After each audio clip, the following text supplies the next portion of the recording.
There we go. Alright. Up to a fairly fast start.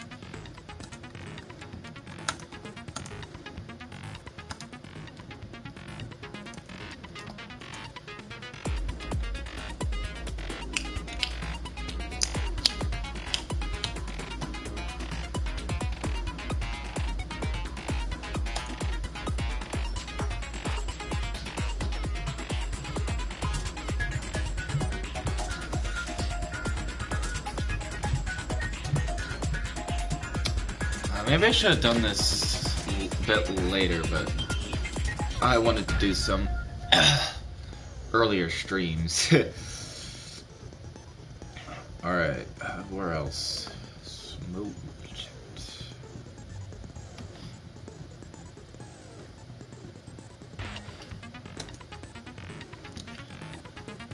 Alright.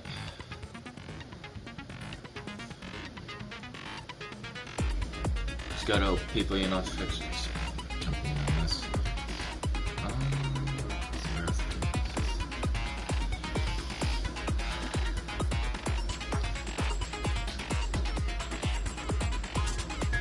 Get those here, yes.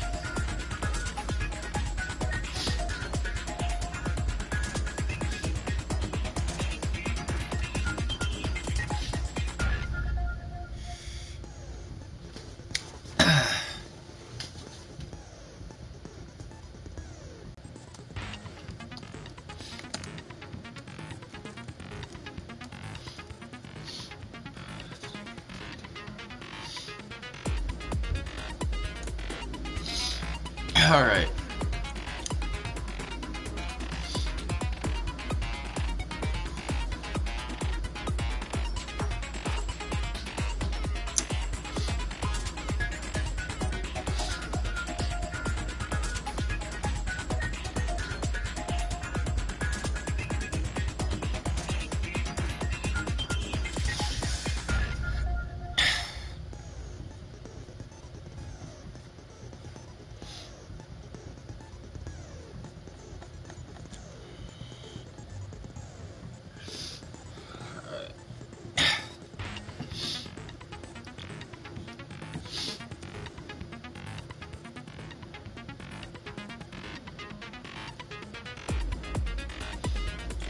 Alright.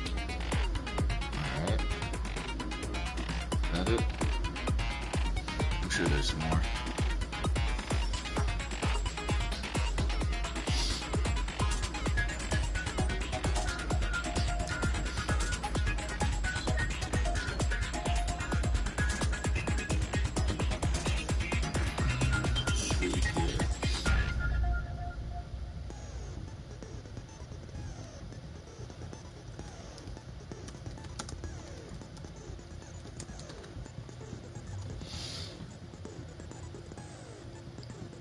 Screw it.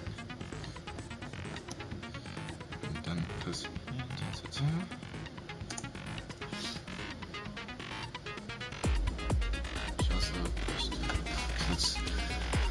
alright, we're almost done here. I'm almost done. About to get started here.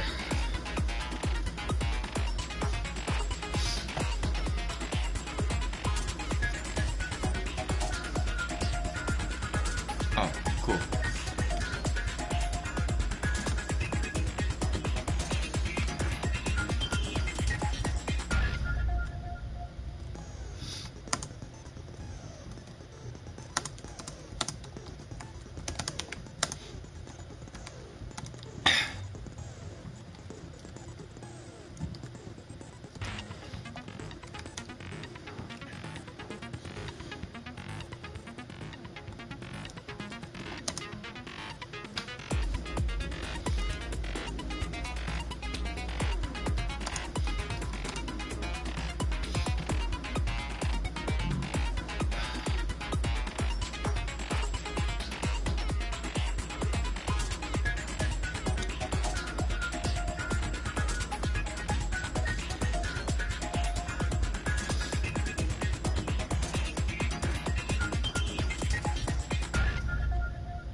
Alright. With the... Well, hold on. One more thing. Just one more thing. Let me check something here. Let's see if this is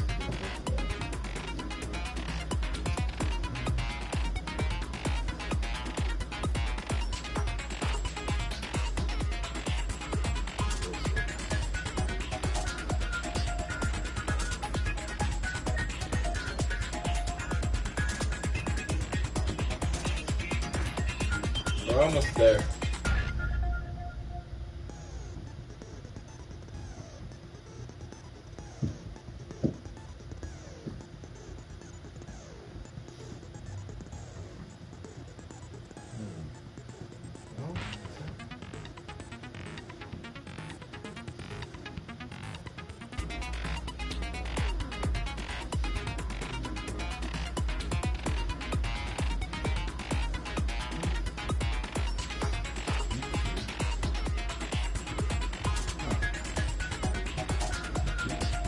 I'm not sure if I can.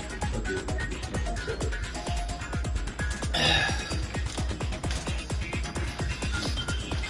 Oh boy, here we go with the internet quality is not sufficient. Coolio. Alright.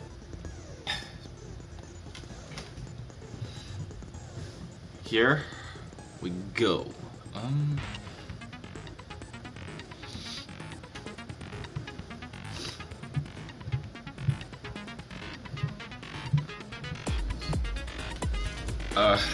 Hold on.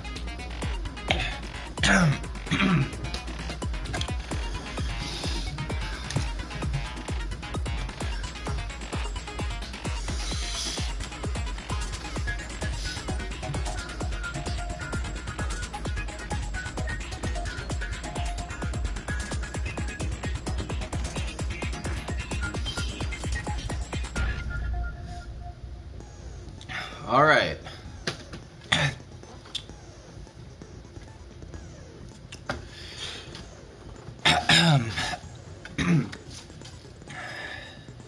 Hey guys, no wait, gotta do my new intro for live streams. Alright.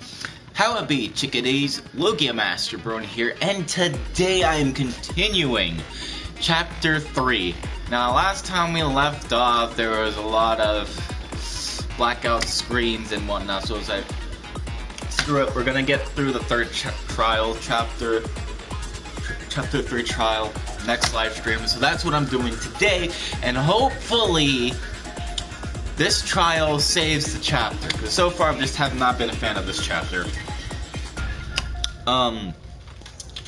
Always make sure no spoilers, hints, or anything like that, unless if I specifically ask you to. Mainly, you know, for people watching this stream who haven't played the game,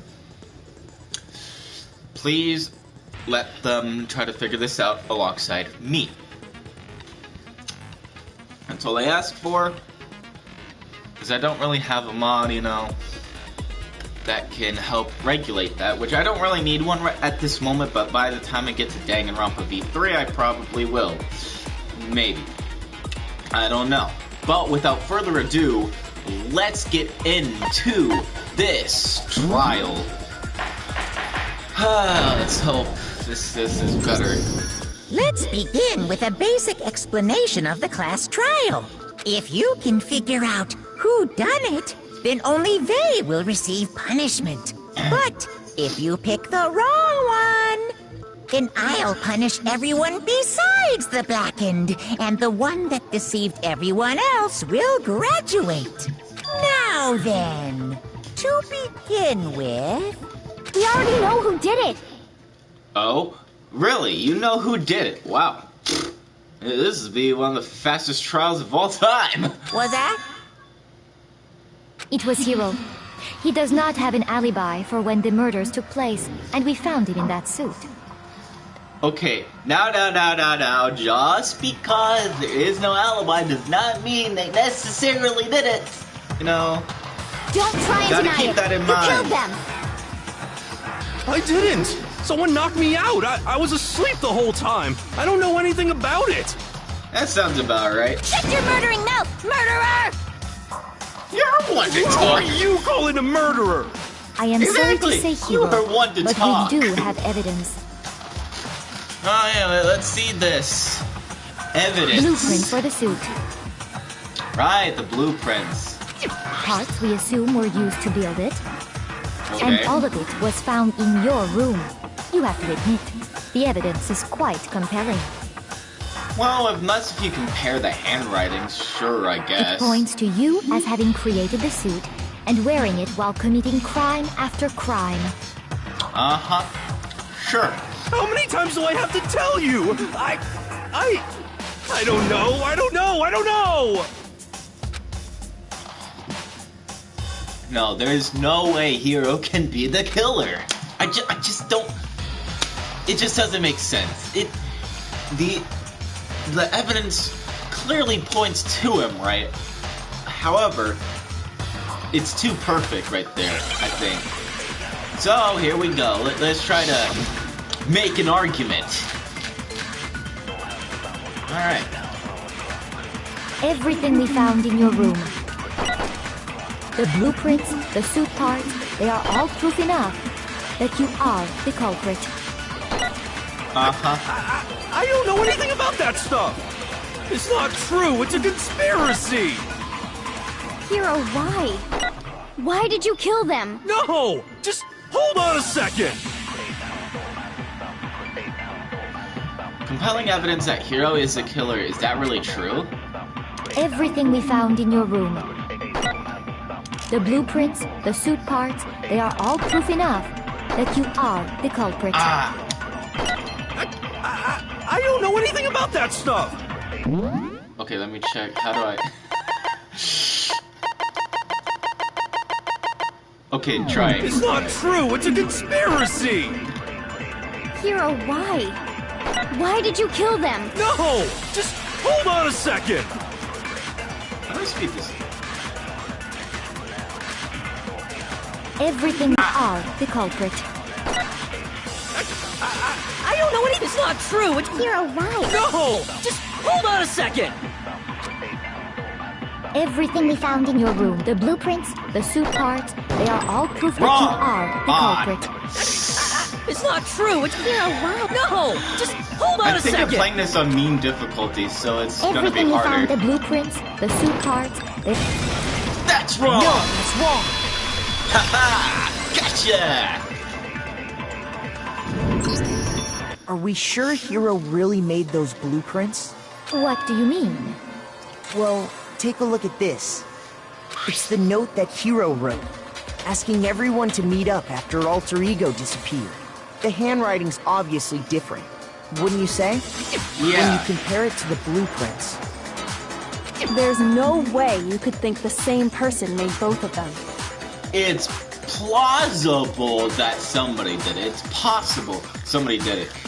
But it's kind of hard to change up your style, if you know what I mean. It just doesn't make Unless sense. that person made it a point to disguise their handwriting. No, the differences are bigger than that, I think. Yeah. Come much on. bigger. I'm not smart enough to think of trying to change my handwriting anyway. He just admitted it too. Are you saying you don't think Hero's the culprit? And he is not the only one. I think Hero is innocent as well. Nice. Then who was in that Robo-Justice suit? Hero, obviously. Is it like Hero said? Was there really someone running around in a second suit? The suspicious individual hidden within the suit. Go ahead, Makoto. Tell them who it was. It'd be interesting if they added animation to the mouse. That would have been cool. So? Who was in the Robo-Justice suit? Well, you're about to find out. The suspicious individual in question, the one that must have been in the suit. The Illuminati! I knew it. I knew it was the Illuminati all along. The Illuminati.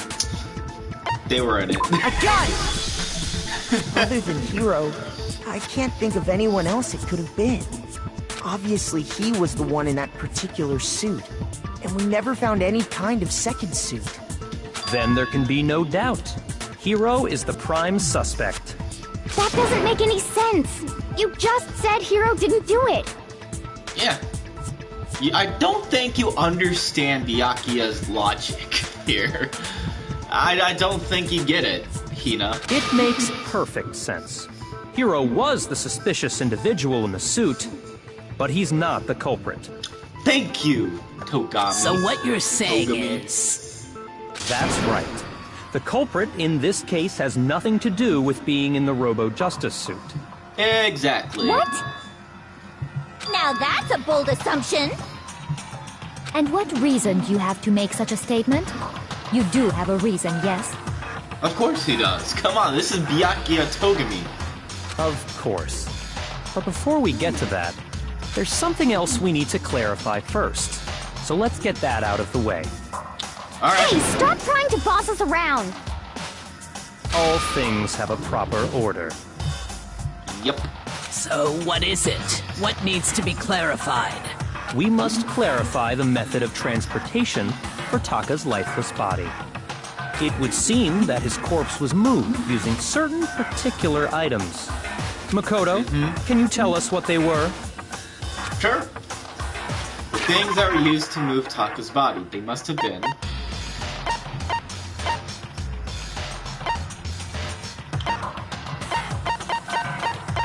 I'm pretty sure it's one of these two. I got it! Oh, okay, cool. There's still one more thing. It was Hifumi's glasses! Clearly. No. It was a repository door! No. Somebody moved his body using an e-handbook. No, it's a repository dolly. I got it! They were a dolly and a tarp, right? What's with the attitude? So, let's see if I can explain. Taka's body disappeared from the equipment room. And when we found it for the second time, it was wrapped in a blue tarp, right? Sorry about that. It was the same tarp that, up until then, was stored in the equipment room. So the killer must have seen it there, and decided to use it when they moved Taka's body. That way, they wouldn't leave any bloodstains while they were moving it. Okay, that explains the tarp. And the dolly? Same thing. I'm sure the dolly was in the equipment room when we first found Taka's body there. Yeah. But when the body disappeared, so did the dolly. Yep. Later, when Taka's body reappeared in the repository, so did the dolly. In other words, you think they used the dolly to move the body, am I right? But are you sure you are not mistaken? What? Huh? Are you absolutely positive the dolly was in the equipment room when we found Taka's body? That dolly was made specifically for moving large objects between the repository and the art room. It would be very strange indeed to discover it had made its way to the equipment room. I mean... Is it not possible that it was in the repository all along, and you simply didn't realize it? What? She's raised an objection. How do you respond? Like this. Objection! No, wait, that is... Objection! There is no shame in being wrong. Nobody expects much from you anyway. Fuck you, Celeste. We have all accepted the fact that you rarely understand what is going on around you. Wow, I've never had anyone sound so nice while being so mean. But maybe I can change her mind. If I can just explain to them why the dolly must have been moved from the equipment room to the repository. A new element has been added, bullet time battles. Would you like to hear more? Yes. Let's talk about reloading.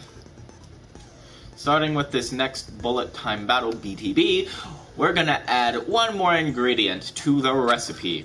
On the bottom of the screen, underneath the tempo marker, you'll see your ammo count. Up until now, there hasn't really been a limit on how you destroy your opponent's statements. But from now on, just locking on and pressing the triangle button won't be enough to handle them. Now it will cost you 1 bullet to destroy a single remark. Once you run out of bullets, you can't destroy any more statements, no matter how locked on you are. However, you can reload by pressing the square button. Just like locking on, you'll have to press the square button in time with the tempo marker. Basically, just remember that the square button now has a function along with the X and triangle buttons. If your action difficulty is set to gentle, you won't have to reload at all. In which case you can ignore everything I just said. Well then, good luck and have fun. A moment of truth. Oh, wow. You had it wrong. I cannot agree. You are a fool. So pathetic. Lies will get you nowhere. Do your worst. You miserable wretch. I cannot agree. You are a fool. Do your worst. You have it wrong. I cannot agree. You are a fool. So pathetic. Lies will get you nowhere. Do your worst. You miserable wretch. I cannot agree. You are a fool. Do your worst. You miserable wretch. You have it wrong. Wow, okay, I suck at this. Oh boy, nobody believes me, nobody wants to hear what I have to say. Uh-oh! Have we already come to the end of the debate? Well then, the class trial is officially adjourned. Now it's time to reveal who's the blackened. Boo-hoo-hoo-hoo!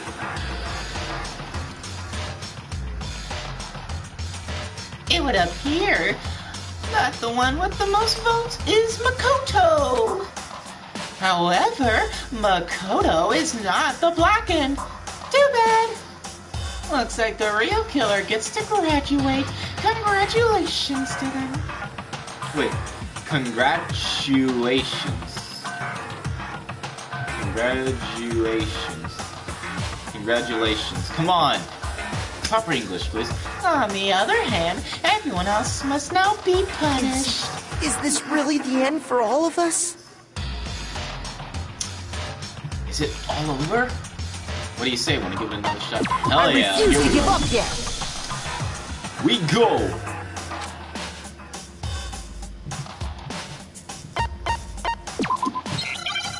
Let's try this again. I suck at this, but let's do it. You have it wrong. I cannot agree. You are a fool. So pathetic. Lies will get you nowhere. Do your worst. You miserable wretch. I cannot agree. You are a fool. Do your worst. You have it wrong. I cannot agree. You are a fool. So pathetic. Lies will get you nowhere. Do your worst. You miserable wretch. I cannot agree. You are a fool. Do your worst. You miserable wretch. I'm gonna be at this for a while.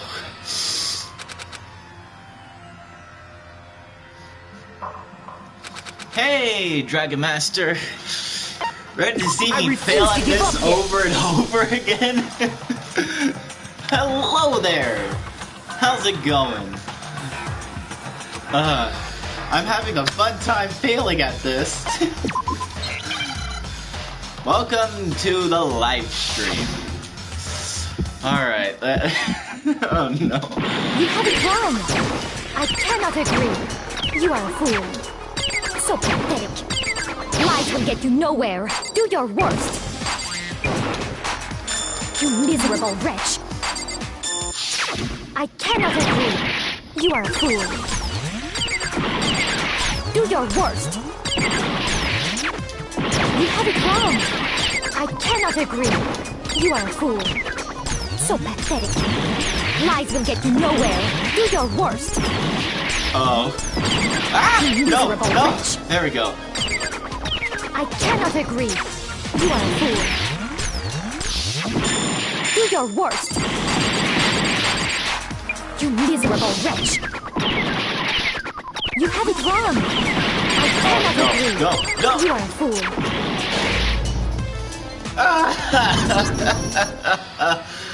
No! Oh, God. Why did it have to be right at the beginning? I refuse to give up yet. Oh my God. Here we go. This is the entire thing. Oh my God. If I actually have to do this multiple times, that's gonna suck. You have it wrong. I cannot agree. You are a fool. So pathetic. Lies will get you nowhere. Do your worst. You miserable wretch. I cannot agree. You are a fool. Do your worst. You have it wrong. I cannot agree. You are a fool. So pathetic. Oh no. Lies will get you nowhere. Do your worst. You miserable wretch. No. I cannot agree. You are a fool. Do your worst. You miserable wretch. You have it wrong. I cannot agree. You are a fool. So pathetic. Lies will get you nowhere. Do your worst. You miserable wretch. I cannot agree. You are a fool. Do your worst. I cannot agree. This should prove it. Finally! Yes! If you're asking for Get proof it. that the dolly moved, I have it right here. When I found the dolly in the repository, one of the wheels had a blood Hello stain. there! Hello! Welcome to the stream. There was a pool of blood in the equipment room with a tire mark in it that matched the dolly wheel's trail. The killer probably rolled the dolly through the blood on accident as they wheeled the body out of the room. And as the blood dried on the tire, they moved the body into the repository. Yep. So there's my proof that the dolly was used to move Taka's body.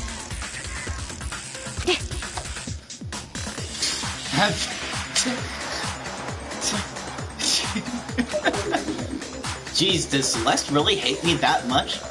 Well, yeah, you got... Yep, fucking... anime pointing here. Who wouldn't hate? I'm joking. Nah, you look fine, Well, Kodo. anyway, that was just something we had to get out of the way. Let's get back to the main subject. Alright. Yeah, the subject of how Robo Justice didn't do it. Because if it's not a killer robot, then... It's a killer pony, I'm joking. It was me, that's right. It was me the entire time. I admit it. I did it so I could get that 10 million bucks. So I could,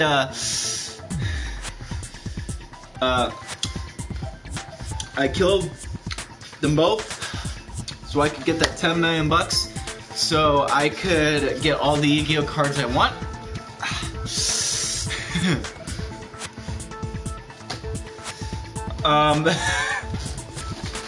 Alright, so basically a double murder happened.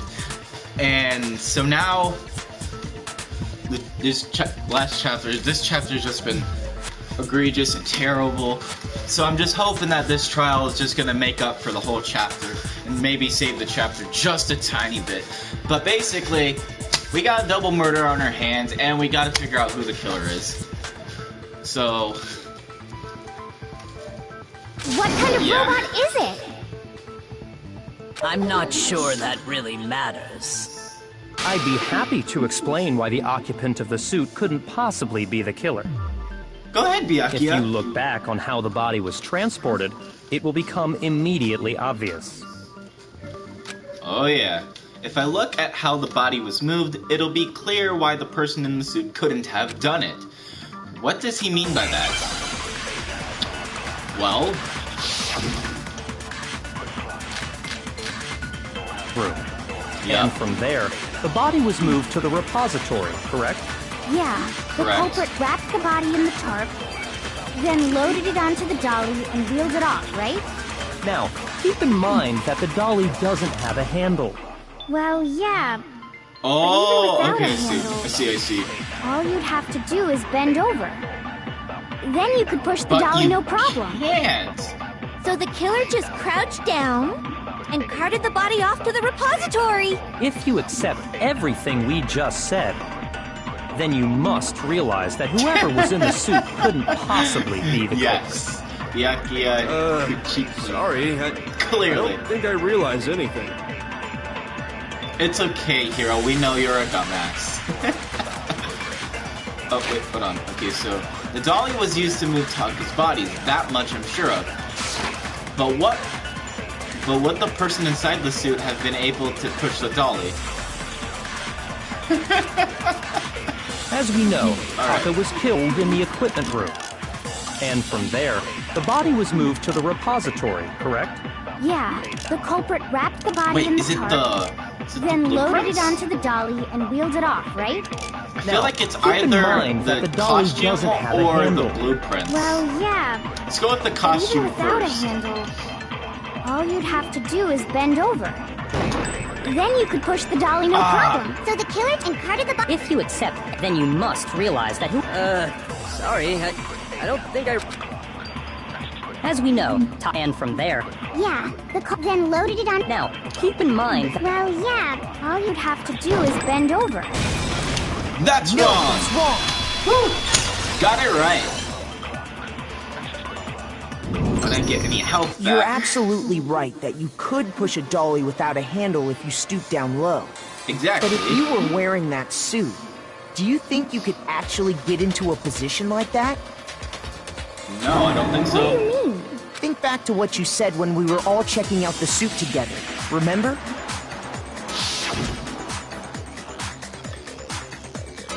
Fuck, what's her voice? Oh yeah. I'm blind as a bat in here. I can't see my feet at all. I'm surprised you can't get anywhere in this thing.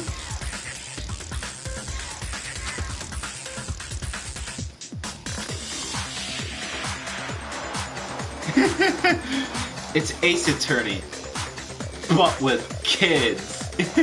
I'm telling you, it wasn't me.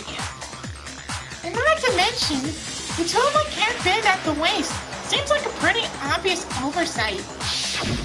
When you're I in think I that screwed up her suit, voice, not whatever. only can you not see your feet, but you can't even bend at the waist. Am I right about that? Now that you mention it, yeah. Yeah, maybe use your brain. It seems like it'd be awfully hard to push that dolly if you couldn't bend over. Yeah, I mean, you could technically kick it with your feet, but you'd still have to see where you're going, so yeah, it doesn't make sense. Well, what's to stop you from simply pushing the dolly with your feet? When you can't even see your feet? You really think someone could kick the dolly all that way? Yeah, that's exactly what I was just talking about. Yeah, it'd be totally impossible. Not that I can say for sure myself. On top of that, if you were wearing such a rigid, cumbersome suit, Yeah. it's very unlikely you would have the dexterity to go about wrapping the body in a tarp. True. Well, I mean, isn't that just a matter of taking off the suit when you're ready to move the body? No.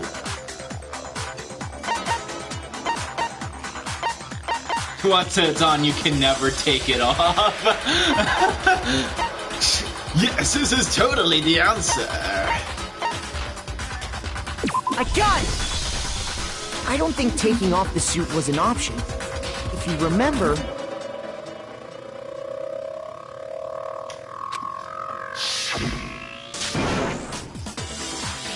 don't know what's up with this thing, but I can't actually get it off. Little help. Why would you make something that you can't take off by yourself? I didn't make this stupid friggin' thing.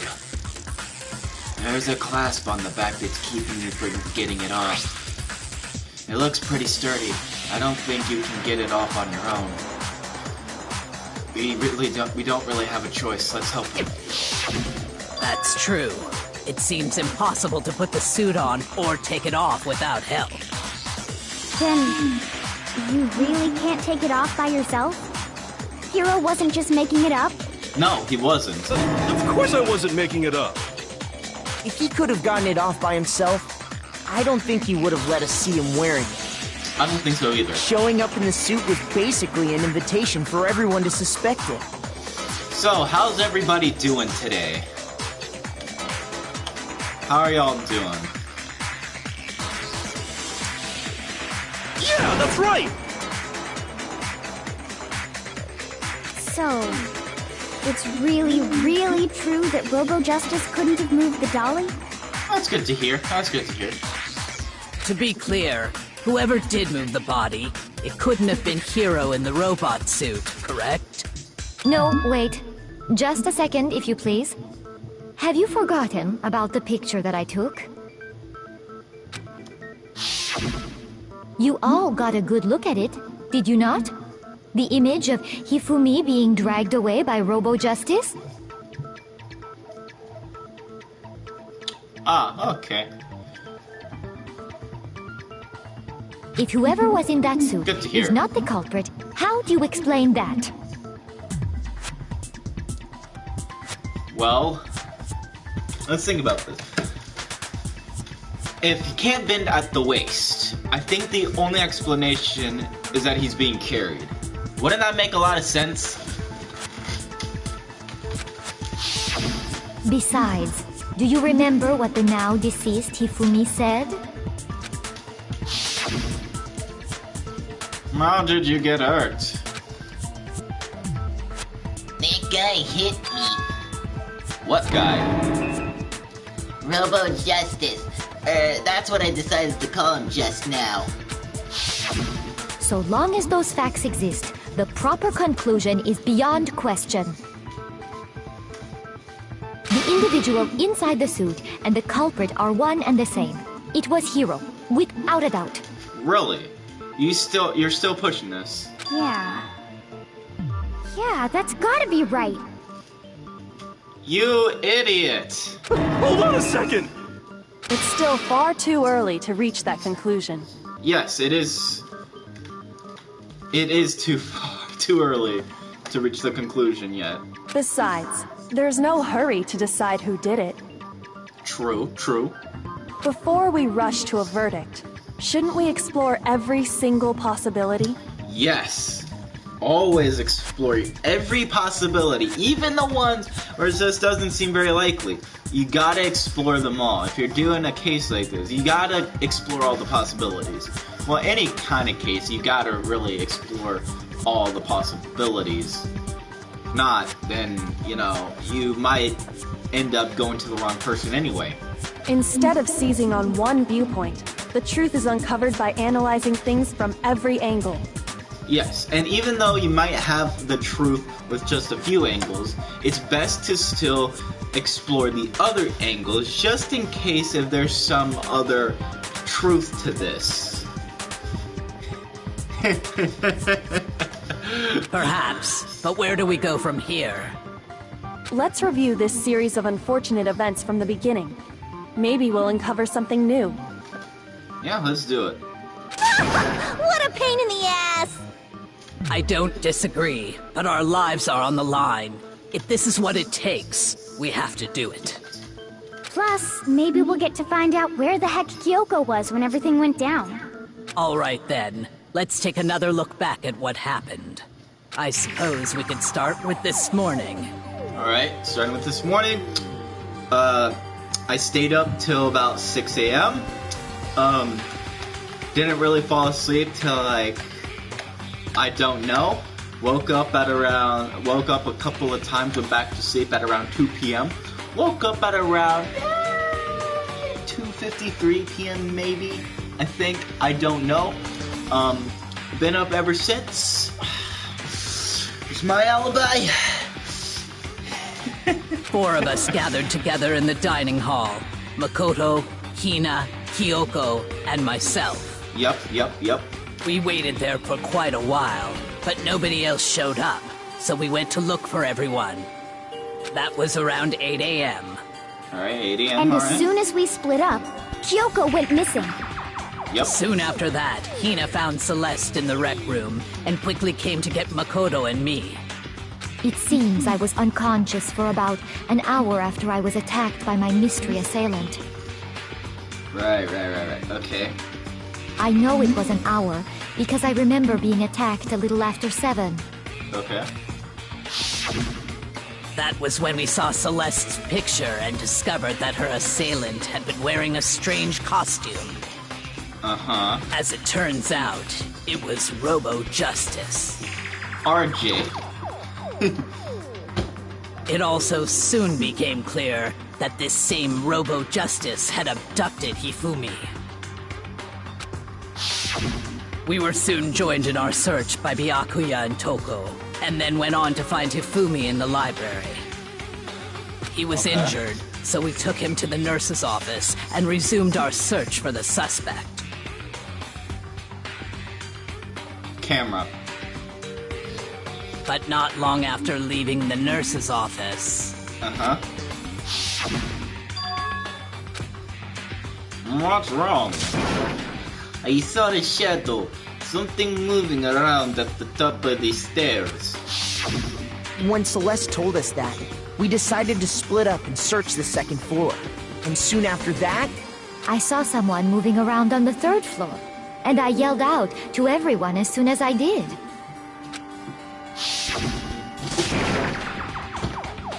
Celeste, what's wrong? That was a rather intense scream from someone like you. I saw him, the strange costume man.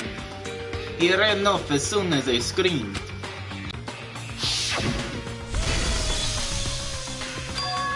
Huh? What was that? It came from downstairs. It must have been Hifumi. He's in the nurse's office. This is bad. Come on, we have to go back.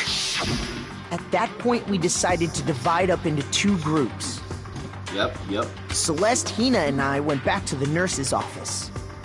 While Sakura, Byakuya, and Toko chased after the suspect. Uh-huh. When we got back to the nurse's office, we found Hifumi, dead. And that's when we heard the body discovery announcement. I left Celeste and Hina there and headed back to the 3rd floor to let the others know what had happened. Okay. Meanwhile, we had just discovered Taka's body in the equipment room. We must have found both bodies at almost exactly the same time. Because we heard the same announcement not long after we discovered his body. And that's when I told you guys about Hifumi. Then the 3 of us headed for the nurse's office. Alright. But right after we left the physics lab, we ran into Celeste, who'd arrived after us. And she told us something very surprising. Yes, she did. Hifumi's body has disappeared. We rushed back to the nurse's office and saw that she was right. Then we remembered we'd left Toko passed out in the equipment room, so we hurried back again. This can't be happening. Are we hallucinating all this or something? But when we got there, we discovered that now Taka's body had also gone missing. Next thing we knew, we were searching the school for 2 missing dead bodies. And after some time... Celeste informed us that she'd found the bodies, and we all headed to the repository. Yep. Which is where we rediscovered the corpses. I think that about covers it. And also heard the announcement for a 2nd time. I see.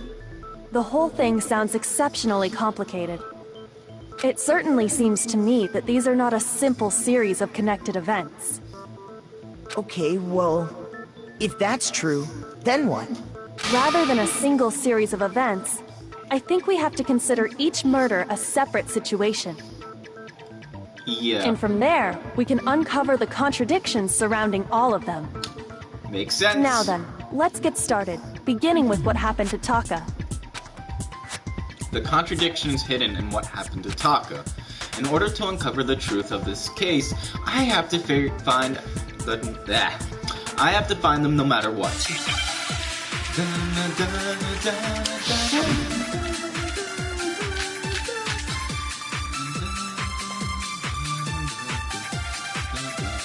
So, regarding Taka's death, I wonder if he died before Hifumi, or perhaps it was after? We already know what order they were killed in. Taka came last. What makes you say that? You sure about that? Because of the numbering of the Justice Hammers. It's true that Hifumi was killed with Justice Hammer 3, while Taka's death came from a swing of Justice Hammer 4. See? So it's obvious Taka came after. You sure about that? The order that the Justice Hammers were used in to commit the murders. Something about that is bothering me. I think I just start this bit over again. I think. So, I just start this area. regarding Taka's death, Okay, I wonder if he died before Hifumi, or perhaps it was after? We already know what order they were killed in. Taka came last. What makes you say that? Because of the numbering of the Justice Hammers. It's true that Hifumi was killed with Justice Hammer 3, While Taka's death... See? So it's obvious Taka came... So, I wonder if... Or perhaps it was... We already know what order they were killed in. Taka came last. Sure What about makes that? you say I think that? his wristwatch says otherwise. Because of the numbering of the Justice Hammers. it's true that Hifumi was killed with Justice Justice Hammer. While Taka's death... See? Here we So go. it's obvious Taka came... So I'm pretty sure I don't even have to start the entire thing over I again. wonder if... Or perhaps I just start we a certain already section know what again. order they were killed in. Taka came last.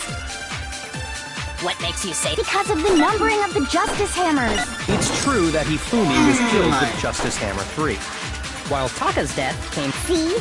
So it's obvious Taka came...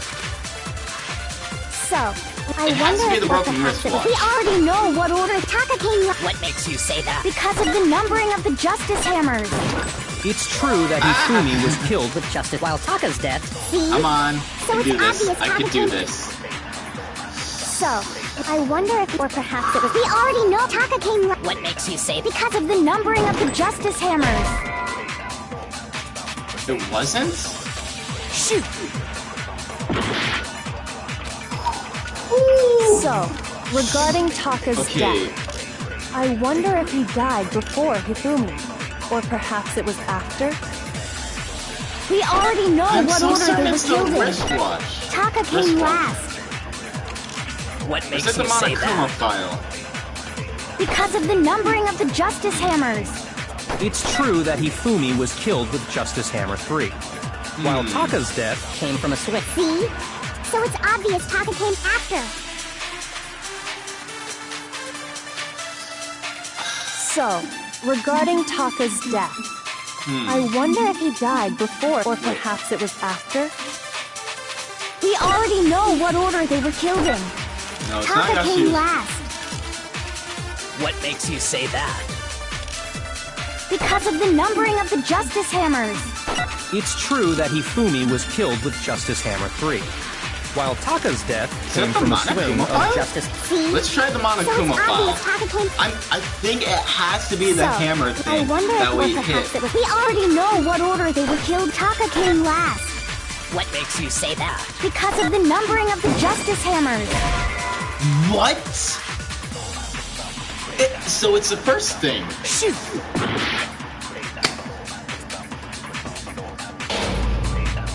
Fail.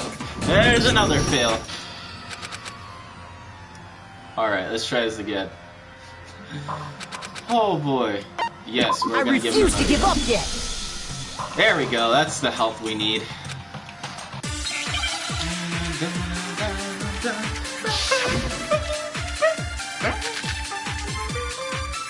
So, regarding Taka's, I wonder if, or perhaps it was. We already know what order they were. Taka came last. What makes you say? Because of the number. It's true that he flew while Taka's So it dead. has nothing to do with the number. So it's obvious Taka came. So, I wonder if, or perhaps it was. We already know what order Taka came last. What makes you say that? Wait, let's try Because of the numbering of Yasuhiro's the Justice message. Hammers. It's true that Hifumi was killed with Justice Hammer 3. While I've tried Taka's dead. everything. See?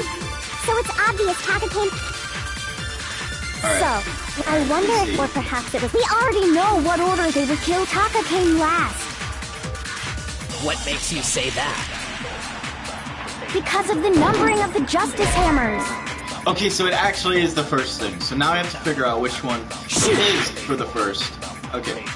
So, I wonder if, or perhaps it was. We already know what order they were killed. Taka came last. So it has to be the broken wrist What makes watch, you say that? I think. Because of the number. It's true that he flew while Taka's dead. Or it could be the So Monokuma it's file. obvious Taka came. Let's start with the Monokuma file So, first. I wonder if, or perhaps it was. We already know what order they were killed. Taka No. came last. What makes you say? Because of the number. It's true that he flew while Taka's dead. See? So it's obvious Taka came. So, I wonder if, or perhaps it was. We already know what order they were killed. Taka came last. Are you What makes you kidding say- me? Because of the number. It's true that he flew while Taka's dead. See? So it's obvious Taka came. No. So, I wonder if, or perhaps it was. We already know what order the Taka came last. What makes you say? Because I am of the so number. bad It's with the true that he timing flew here. while Taka's dead. See? So it's obvious Taka came. So, I wonder if, or perhaps it was. We already know what order they were killed. Taka came last. What makes you say? Because of the number. It's true that he flew while Taka's dead. See? So it's obvious Taka came. So, I wonder if, or perhaps it was. We already know what order they were. Taka came last. What makes you say? Because of the number. It's true that he flew while Taka's dead. Came from See? So it's obvious Taka came after. So, I wonder if he died, or perhaps it was after. We already know what order they were killed in. Really? Taka came last. What makes you say? Because of the number. It's true that he I'm flew gonna while be at this Taka's for a dead. while, aren't I? See? So it's obvious Taka came. No, I could do this. So, I wonder if, or perhaps it was after. We already know what order they were killed in. Taka came last. Really? What makes you say? Okay. Because of the number. It's true that he flew while Taka's dead. See? So it's obvious Taka came after. So, I wonder if.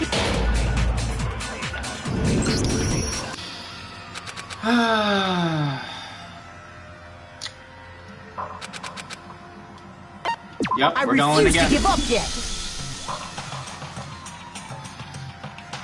Come on, we got this.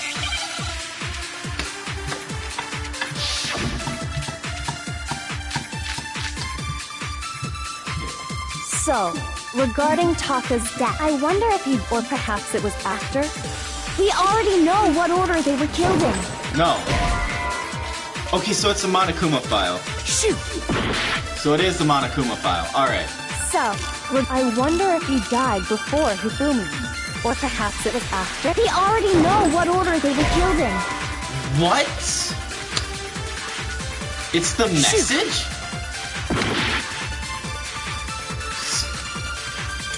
So, regarding Taka's, I wonder if or Yasuhiro perhaps it was, saves we the already day. know what order they were killed in. What? Shoot! What? So, regarding Taka's death, I wonder if he died before Hifumi. Or perhaps it was after. We already know what order the Taka came last. What makes you say that? Because of the numbering of the Justice Hammers. Shoot! What? So, regarding Taka's death, I wonder if he died before perhaps it was. We already know what order they were killed in. Taka came last. What makes you say? Because of the numbering of the. It's true that Hifumi was killed with Justice while Taka's dead. What am I doing wrong So it's here? obvious Taka came. So, I wonder if, or perhaps it was. We already know what order Taka came last. What makes you say? Because of the numbering of the Justice Hammers. What am I missing here? Am I just gonna have to try everything? I swear I tried everything. I swear I've tried everything. I refuse to give up yet! What am I doing wrong here? So...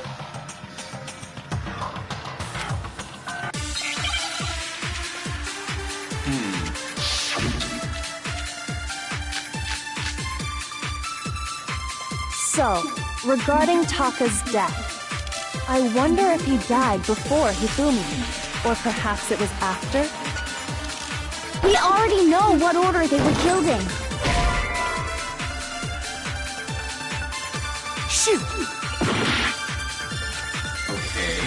So, I wonder if, or perhaps it was. We already know Taka came. What makes you say? Because of the number. It's true that he flew. While Taka's death came from a swing of Justice Hammer 4. See? So it's obvious Taka came. So, I wonder if, or perhaps it was. We already know Taka came last. What makes you say that? Because of the numbering of the Justice Hammers. Okay, it's not that. Shoot! So, regarding Taka's death, I wonder if he died before Hifumi, or perhaps it was after? We already know what order they were killed in. Okay, not there. Shoot! So, I wonder if, or perhaps it was. We already know what order Taka came last. What makes you say that? Because of the numbering of the Justice Hammers. Okay, not that. Shoot!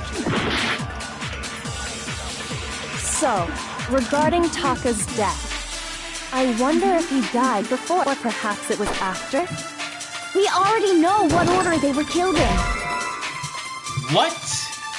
Yasu? Shoot! What? What?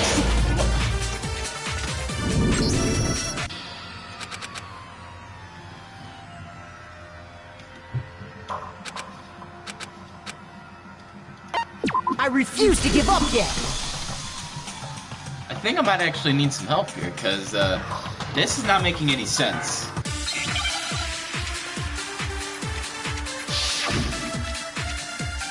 Okay, so...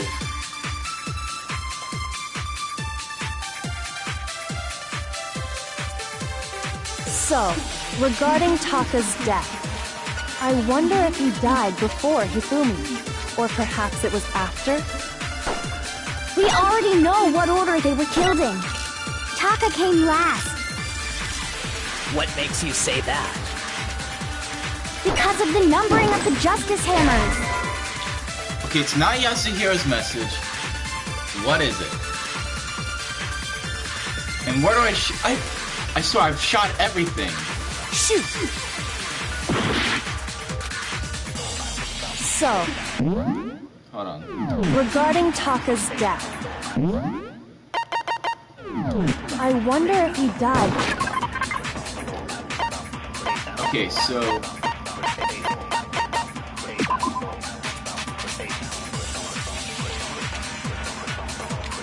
Okay. Yasuhiro's message.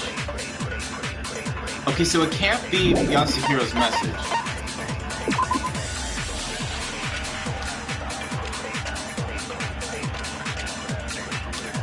It has to be the broken Before wristwatch. Hifumi, or perhaps it was after? We already know what order they were killed in. I'm just getting the same stuff over and over again. Shoot! What am I missing here? So, I wonder if, or perhaps it was. We already know what order they were killed. Taka came last. What makes you say that? Because of the numbering of the Justice Hammers. What am I getting wrong here? Shoot! So, regarding Taka's death, I wonder if he died before Hifumi, or perhaps it was after? We already know what order they were killed in. Shoot! So, I am regarding missing Taka's something death, here. Something's I not wonder right. if he died before Hifumi, or perhaps it was after. We already know what order they were killed in. Taka came last. What makes you say that? Because of the numbering of the Justice Hammers. It's true that Hifumi was killed with Justice Hammer 3, while Taka's death came from a swing of Justice Hammer 4. See? So it's obvious Taka came after.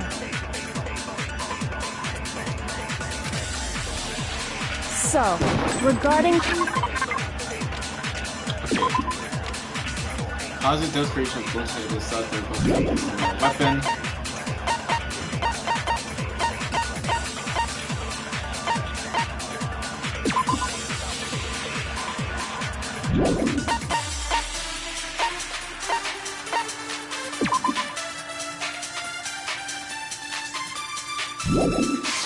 Taka's death. I wonder if he died before Hifumi, or perhaps it was after.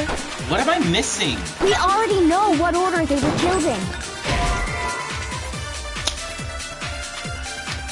Shoot!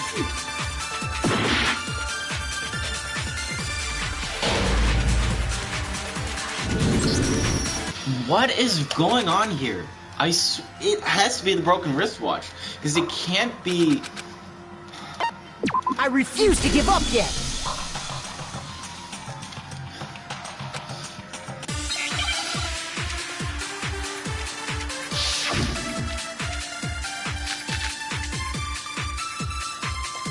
So, regarding Taka's death, I wonder if he, or perhaps it was after. We already know what order they were killed in.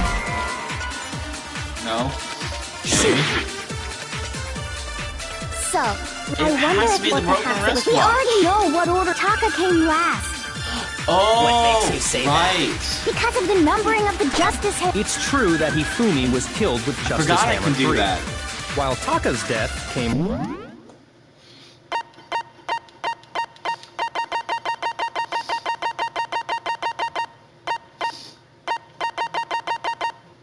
from a swing of Justice yeah. Hammer Okay. 4. Okay. See? Okay. So it's obvious Taka came. So, regarding Taka's, I wonder if, or perhaps it was. We already know what order they were killed in. Taka came last. What makes you say? Because of the numbering of the Justice Hammer. It's true that Hifumi was killed with Justice Hammer 3, while Taka's death...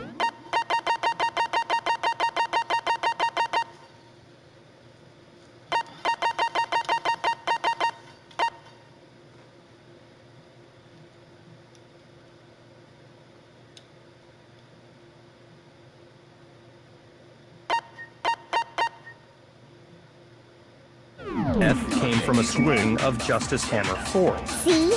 So it's obvious Taka came. So we have to take somebody's.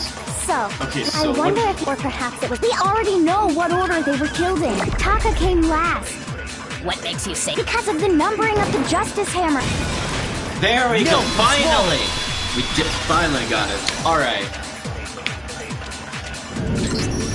Hold on. I forgot that There's you no could reason do to assume that the hammers were used in temporary. the same order as their numbers. Yeah, I forgot you could use the temporary thing. If anything, that's just another way the killer tried to disguise their actions. So you're saying the culprit wanted us to think the hammers were used in order, but in reality, Taka was killed before Hifumi? Okay then, let's see the proof.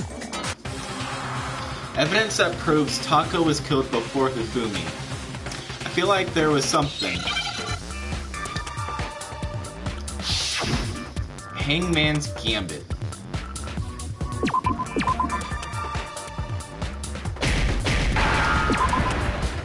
Wristwatch.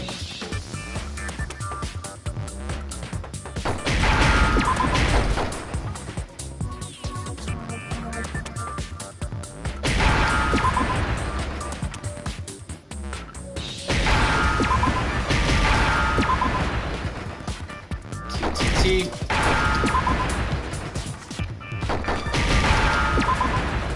H. Perfect. Now I understand!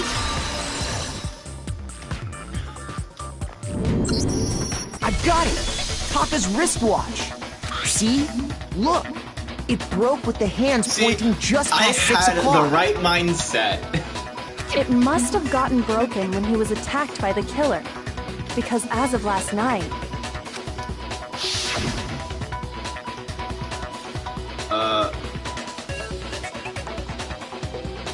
Hey you! How long were you gonna keep us waiting?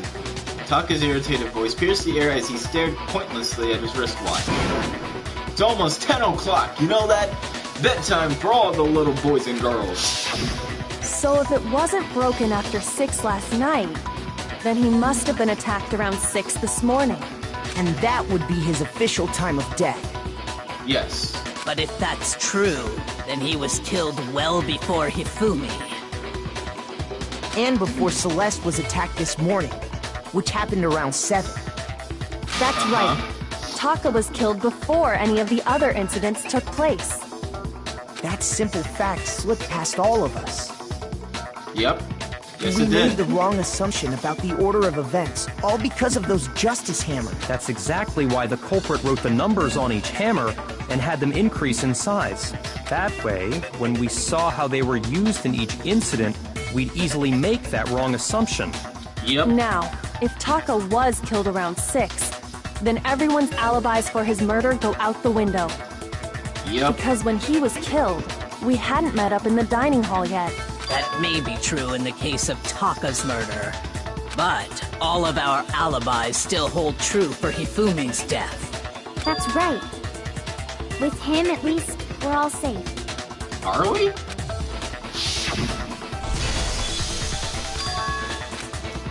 I'm not doing that again. When we heard Hifumi screaming, we were all together. Except for Hiro and Kyoko. Then we all ran down to the nurse's office, and that's where we found his body. Yep. That's totally true! We're all in the clear! Oh, I know! They must have recorded him screaming on a tape or something, then played it later on! If that's true, where's the tape? I don't know. Don't just go making stuff up! Anyway, we all have rock-solid alibis for when we heard Hifumi scream. Since all of us were there together, clearly none of us could have killed him. And it does not stop there. There was also the moment when we discovered his body had disappeared. When his body vanished from the nurse's office, Hina and I were in the bathroom together, while everyone else was in the equipment room, correct? And then there's the disappearance of Taka's body from the equipment room. At that time, we were all gathered together in the nurse's office because of Hifumi going missing. Well, don't forget, I was passed out in the equipment room the whole time. Wait, then what if Genocide Jill did it? She could have dragged Taka's body out of there right... Because, as we just established, she was passed out in the equipment room when his body disappeared. That too? Besides, I didn't do either of them anyway. In other words, it is impossible that any of us could have killed Hifumi or moved either of their bodies. On the other hand, Hiro and Kyoko had disappeared, so they most certainly could have done those things. So what now, Kyoko?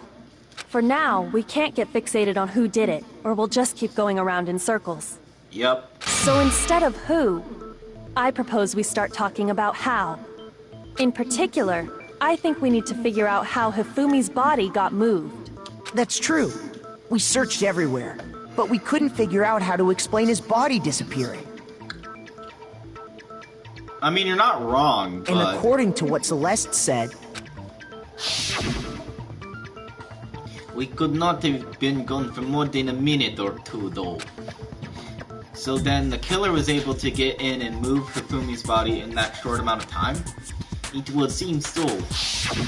His body apparently disappeared in the 1 minute her and Hina took their eyes off of it.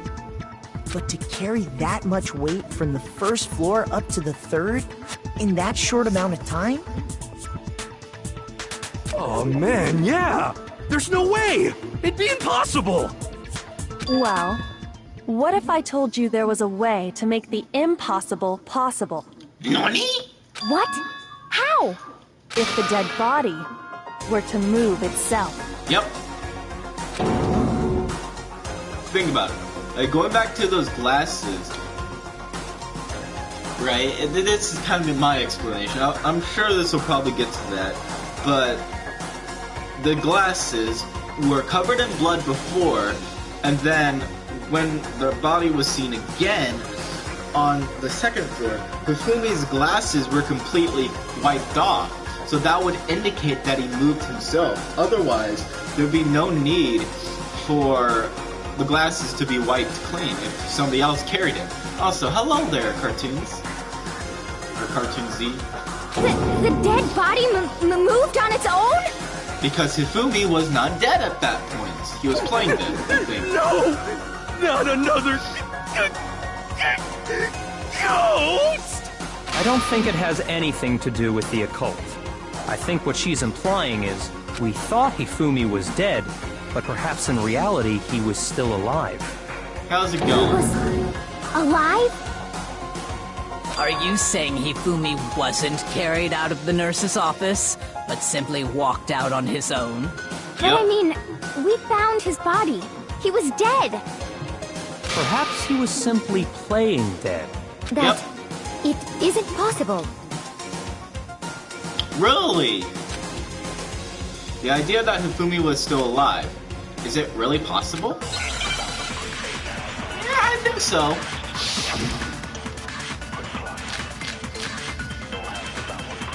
Wristwatch, equipment room, bloodstain, Celeste's account. Are you saying that when we first found Hifumi in the nurse's office, there's a chance he was actually still alive? No, it is impossible. Hifumi was...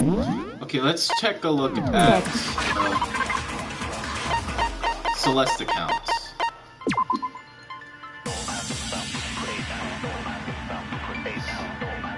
Hifumi's body disappeared when Celeste and Aoi left the nurse's office to use the bathroom. Apparently they weren't gone for more than a minute or two.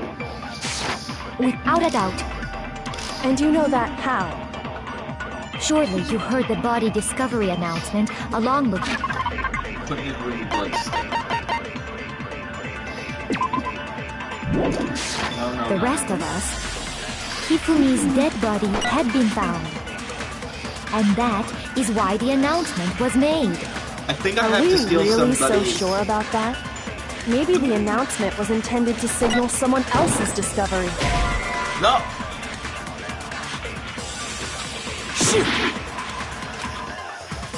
Are you saying that when we first... There's a chance he was No.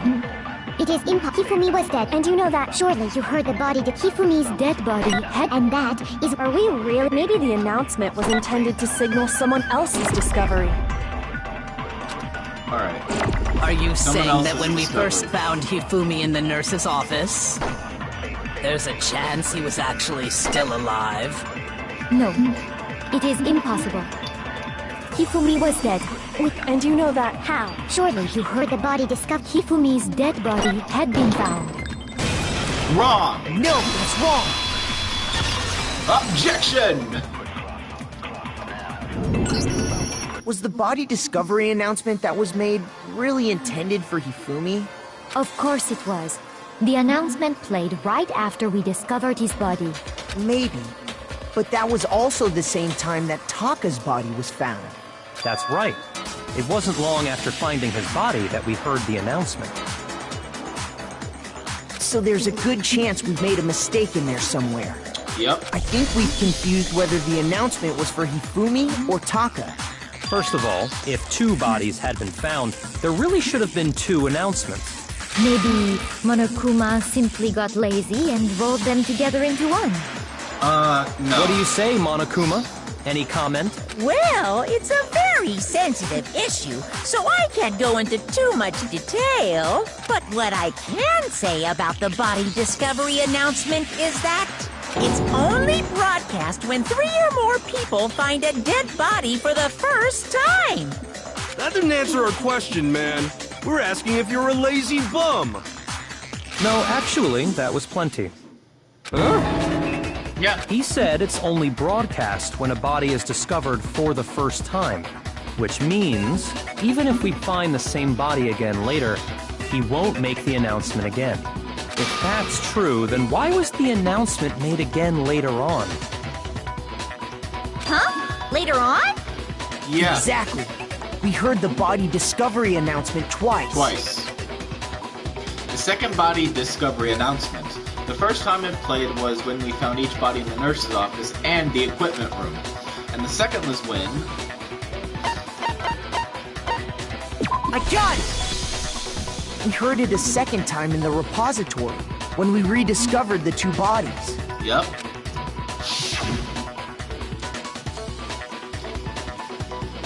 Ding dong, ding dong! A body has been discovered!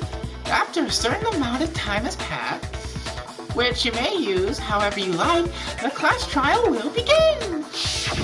It didn't seem weird at the time, but it contradicts what Monokuma just told us, doesn't it? Yep. Exactly. If we were actually rediscovering both bodies, the announcement shouldn't have played. Then in reality, when the two dead bodies were rediscovered, one of them was actually being discovered for the first time. Yep. So, when we found Hifumi the first time in the nurse's office, he wasn't actually dead yet. Nope. Meaning, he wasn't actually found dead until we came upon him in the repository. And that's just part of it.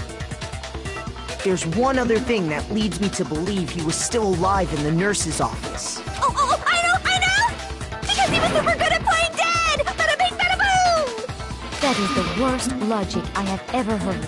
I kind of But agree honestly, there. I do not think there's anything that can prove he was still alive.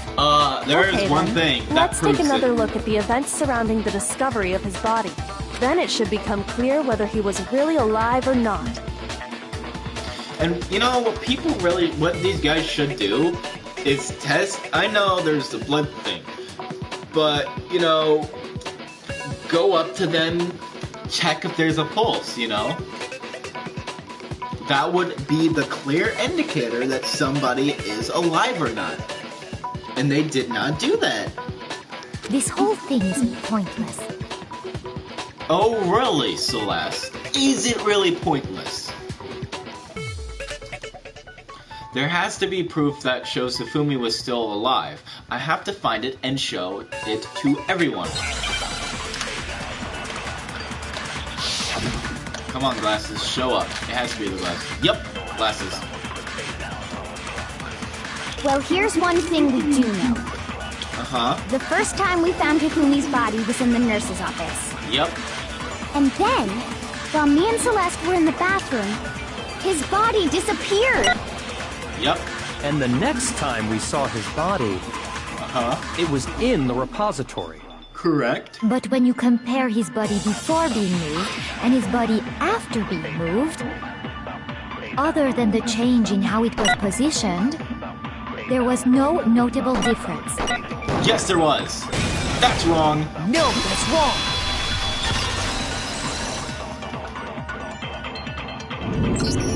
In fact, there was one clear difference between Hifumi in the nurse's office and the repository. His glasses. Yep. That fact alone proves that he was only playing dead in the beginning. Perhaps you'd like to fill the rest of us in? Gladly. When we found Hifumi in the nurse's office, his glasses were covered with blood. But when we found him again later in the repository, they were spotless. And I found the item he used to wipe them clean in the nurse's office trash can. The evidence I found in the trash can in the nurse's office was... Oh no, what was it? Oh yeah, this. I got it! It was a glasses cleaning Almost cloth forgot. featuring a certain cartoon mascot.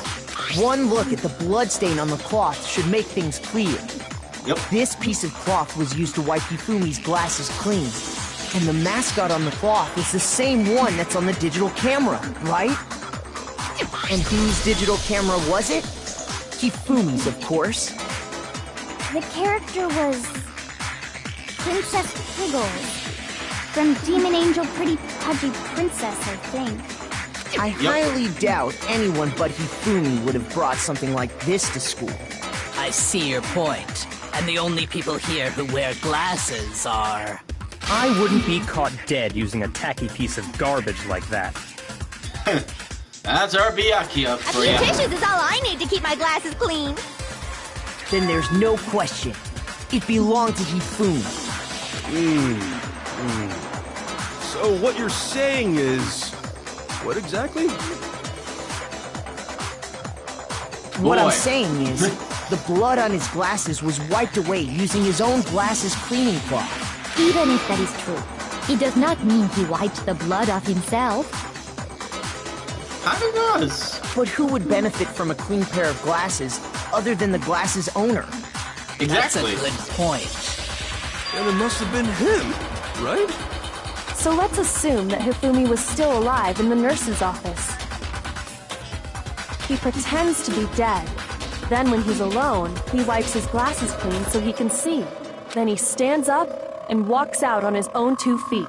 And with that, the impossible task of moving his copious corpse becomes possible, wouldn't you say? But then, if he was just pretending to be dead, what was with all that blood? Was it paint or something? The fridge in the nurse's office contains packs of blood for emergencies. He probably used one of those. He figured if he was gonna play dead, he should go all out, so he just dumped it everywhere. But he got crazy with it and had to wipe his glasses off when he was done. God, what an idiot! And if Hifumi was still alive at that point, the disappearance of Taka's body is easily explained. It should be perfectly obvious who must have moved Taka's corpse. The one who moved Taka's corpse was Hifumi. Taka himself.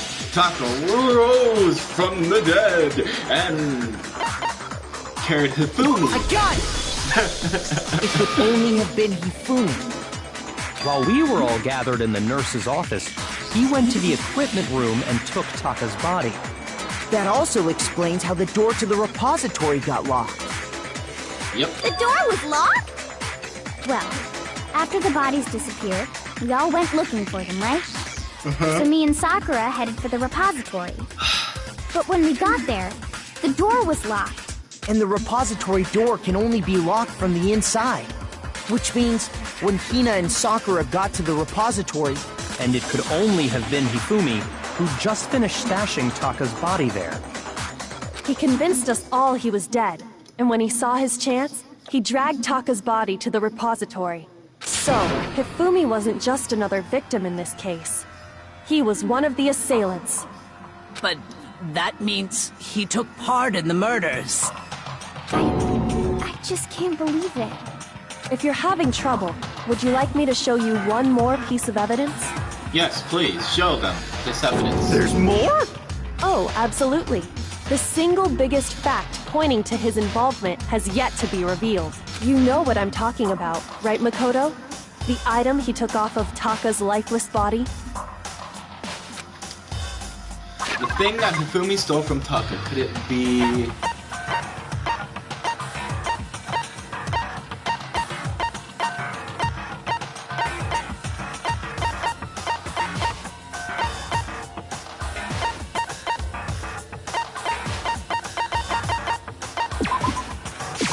I got it! There we go. You're talking about the note Hifumi had hidden away, aren't you? Hidden note? That's right. We found it stuffed in his pants. What? In his pants? Yes, his pants. Okay, well, forget about the pants for now. Take a look at what the note says. I found a hole maybe we can use to escape. Monokuma can't find out, so don't tell anyone else for now. Let's meet in the equipment room at 6 a.m. Ah, that's the note I was telling you about. The one that told me where to go. Huh? Wait, this one's a little different. In my note it said, Monokuma can't find out, so don't tell anyone else for now. Let's meet in the rec room at 1 a.m. I see. then this note isn't the same one Hiro got. It's not the same? In other words, the killer got in touch with another person besides Hiro. And that person could only have been... Hifumi's pants! It was me! That's right, they got in touch with me. I got it!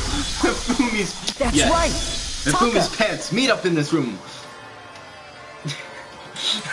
The killer used this note to draw out Taka and murder him. Hello? Over here! Objection! Objection! I don't really understand what's going on, but Hifumi had that letter, right? So whoever wrote it wasn't drawing out TikTok, they were drawing out Huffy! Just to be clear, TikTok is Taka and Huffy is Hifumi, right? Ugh! Yes! Why must you ruin it every time? Man, Genocide Jack is seriously scary, but still, I can't let her get to me. Ooh, we got more. Alright, I can do this. Huffy had the note, right? Then the person it was intended for must have been Huffy! But remember what the note said. What time did it say to meet? 6 a.m., I believe. Yep. The time doesn't matter! Yeah, it does. The note has nothing to do with TikTok! Time mentioned in the note. I feel like that's the key. Huffy had the note, right? Then the person it was intended for must None have of been these. Huffy! But remember what the note said. What time did it say to meet? 6 a.m., I believe. The time doesn't matter! The note has nothing to do with TikTok!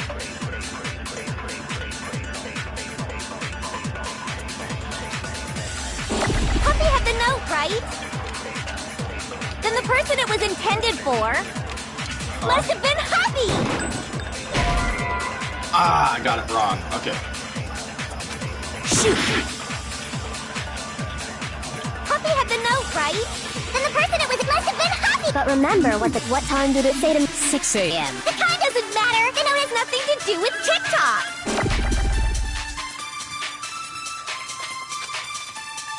Huffy had the note, right? Wait, that doesn't make any sense. Then the person it was in must have been Huffy! But remember what the note said. What time did it say to meet? 6 a.m. The time doesn't matter! The note has nothing to do with TikTok! Ah. Huffy had the note! Then the person it was must have been Huffy! But remember what the note said. What time did it say to meet? 6 a.m. The time doesn't matter! The note has nothing to do with TikTok! Ah. Okay. Huffy had the note, right? Then the person it was must have been Huffy! But remember what the note said. No. Shoot. Not what I meant to do. Huffy had the note, right? Then the person it was must have been Huffy! But remember what the note said. What time did it say to meet? 6 a.m., I believe. The time doesn't matter! The note has nothing to do with TikTok! Okay, so it has to be the first one, right? Huffy had the note, right? Then the person it was must have been Huffy! But remember what the note said. What time did it say to meet? 6 a.m., I believe. The time doesn't matter! The note has nothing to do with TikTok! Huffy had the note, right? Then the person it was intent must have been Huffy! Okay, so it's not that. Shoot! Huffy had the note, right? Then the person it was must have been Huffy! But remember what time did it say to 6 a.m. The time doesn't matter! The note has nothing to do with TikTok! Huffy had the note, right? Then the person it was intended for must have been Huffy! Shoot!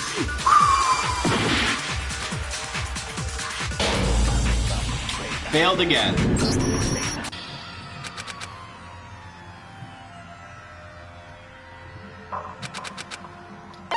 I refuse to give up yet! We will not give up.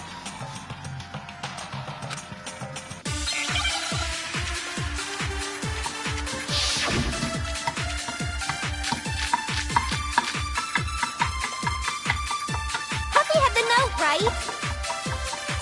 Then the person it was intended for must have been Happy! But remember what time did it? 6 a.m. The time doesn't matter. The note has nothing to do with TikTok! Puppy had the note, right? Then the person it was in must have been Happy! But remember what the note said. What time did it say to meet? 6 a.m., I believe. The time doesn't matter! The note has nothing to do with TikTok! Puppy had the note, then the person it was in must have been Happy! But remember what the note said. Thank God I missed. Shoot! Puppy had the note, right? Then the person it was in must have been Happy! But remember what the note said. What time did it say to meet? 6 a.m. The time doesn't matter. The note has nothing to do with TikTok! Okay. Puppy had the note, right? Then the person it was intended for must have been Happy! But remember what time did it? 6 a.m. The time doesn't matter. The note has nothing to do with TikTok! Shoot! Puppy had the note, right? Then the person it was intended for must have been Happy! But remember what the note said. What time did it say to meet? 6 a.m. The time doesn't matter. The note has nothing to do with TikTok! Puppy had the note. Then the person it was in must have been Happy! But remember what the note said. What time did it say to meet? 6 a.m. The time doesn't matter. The note has nothing to do with TikTok! Puppy had the note. Then the person it was in must have been Happy! But remember what the note said. What time did it say to meet? 6 a.m. The time doesn't matter. The note has nothing to do with TikTok! I am missing something Puppy had the again. note. Then the person it was must have been Happy! But remember what the note said. Okay, figured it wasn't gonna be that. Shoot! Puppy had the note. Then the person it was must have been Happy! But remember what the note said. No. Shoot! Puppy had the note, right? Then the person it was intended for must have been Happy! But remember what the note said. What time did it say to 6 a.m. The time doesn't matter. The note has nothing to do with TikTok!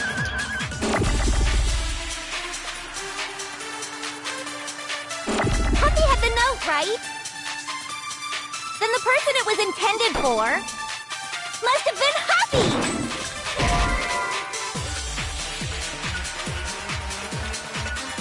Shoot!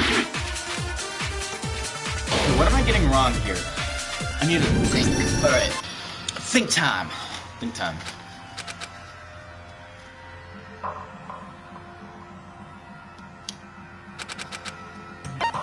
I refuse to give up yet!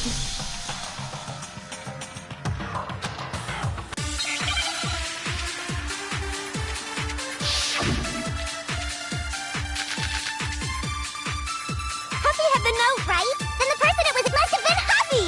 But remember what the note said. What time did it say to meet? 6 a.m. The time doesn't matter. The note has nothing to do with TikTok!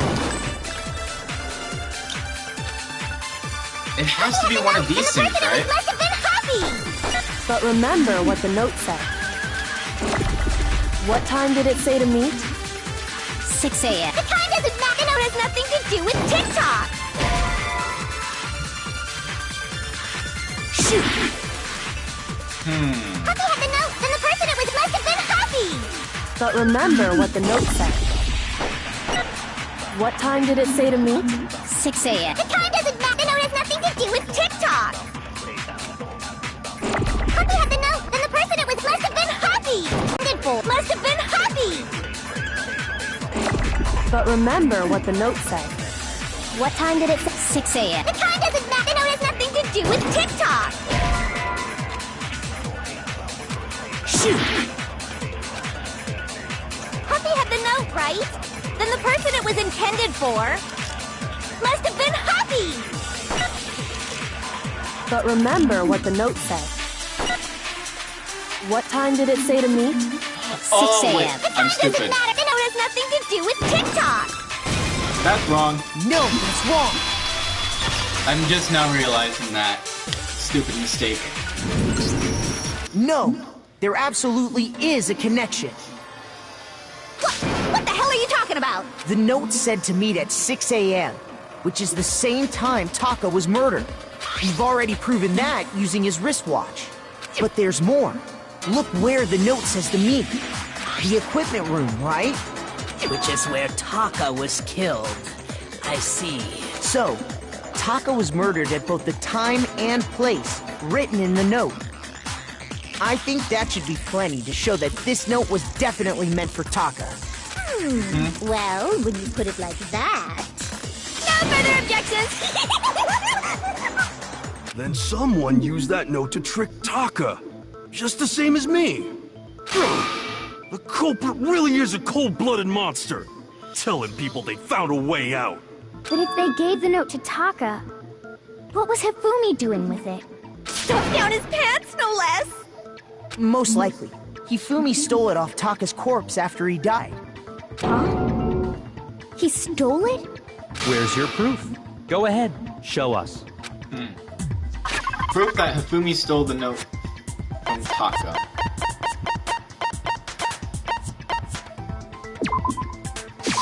I got it! There we go. When I searched Taka's body, I saw that his lifeless hand was gripping a small scrap of paper. If I'm right about this, the sheet of paper this piece came from is... I knew it! It fits perfectly with the note we found hidden on Hifumi. Then Taka's scrap and Hifumi's note. Yup, they're from the same piece of paper. Yup. Hifumi had the note meant for Taka, while Taka's corpse still grasped a small piece of that note. There's only one way to explain it. Taka died clutching the note. Hifumi tried to free the note from his death grip, leaving behind only one small scrap. Did I get all that right? That means Hifumi knew Hold on. Okay. the note was important. Exactly. Which proves that he was an accomplice in the murder. Yep. Whoa. Yeah. After seeing all this, Hifumi was super involved in this whole thing for sure. In fact, he was behind the whole thing. In fact, he's still alive! You goddamn idiot. Sorry, no. When we found him in the repository, Hifumi was truly and completely dead. The second body discovery announcement proves that. So then, who killed Hifumi? Whoever did is the mastermind, the true killer. He was killed in the repository. So he must have been killed not long after transporting Taka's body. Correct. So, he must have been killed after Taka's body vanished, but before we found both bodies in the repository. During that time, we'd all split up and were searching for Taka's missing body. Yep. In other words, during that time, none of us have alibis. That is very much true. So, who could it have been? Wait, but me and Sakura were together. Stop trying to steal the spotlight, you stupid walrus. Who are you calling a walrus? Anyway, when they were killed bothers me too. But there's something that's been bothering me even more. Which is... I mean, like, what's bothering you, Yasuhiro? Gakure? Hagakure? And what might that be? The weapon they used to kill Hifumi! The weapon? Yeah, because I mean, According to the Monokuma file, the way Taka and Hifumi were killed was almost the same, with them having similar fractures and all. But Justice Hammer 3 and 4 were still laying around in the nurse's office and equipment room, right? So if Hifumi was killed in the repository, the culprit would have had to grab one of the hammers, kill Hifumi, then put the hammer back where they found it. But wouldn't that be seriously risky for him? I'm surprised. It seems there's some semblance of a brain knocking around that skull of yours after all. Hell yeah, it's packed in there good and tight. He's right, though. I don't understand it either. The Monokuma file makes it clear that they were killed using similar instruments. But if the hammers were already laying around those other rooms... So the question is, how could the culprit have gotten their hands on either of the hammers? Personally, I haven't a clue. So which hammer was used to attack Celeste? Number 1 or number 2? Does that matter? Those were accounted for in other rooms too. And I don't think either one is big enough to kill someone. Well... Okay, it's not really about the size of the hammer if you think about it. Any of those hammers could be used to kill somebody. It would just take a different amount of force and maybe a few more times. But they can definitely be used to kill. Then... If that's what we're talking about. Is it not possible they used a different weapon? I don't think it is possible. They were both killed with the same kind of thing, right? So then, what was used to kill Hifumi? The weapon that was actually used to kill Hifumi. The whole picture surrounding this case won't become clear until we figure that out. Somehow, I have to find the truth.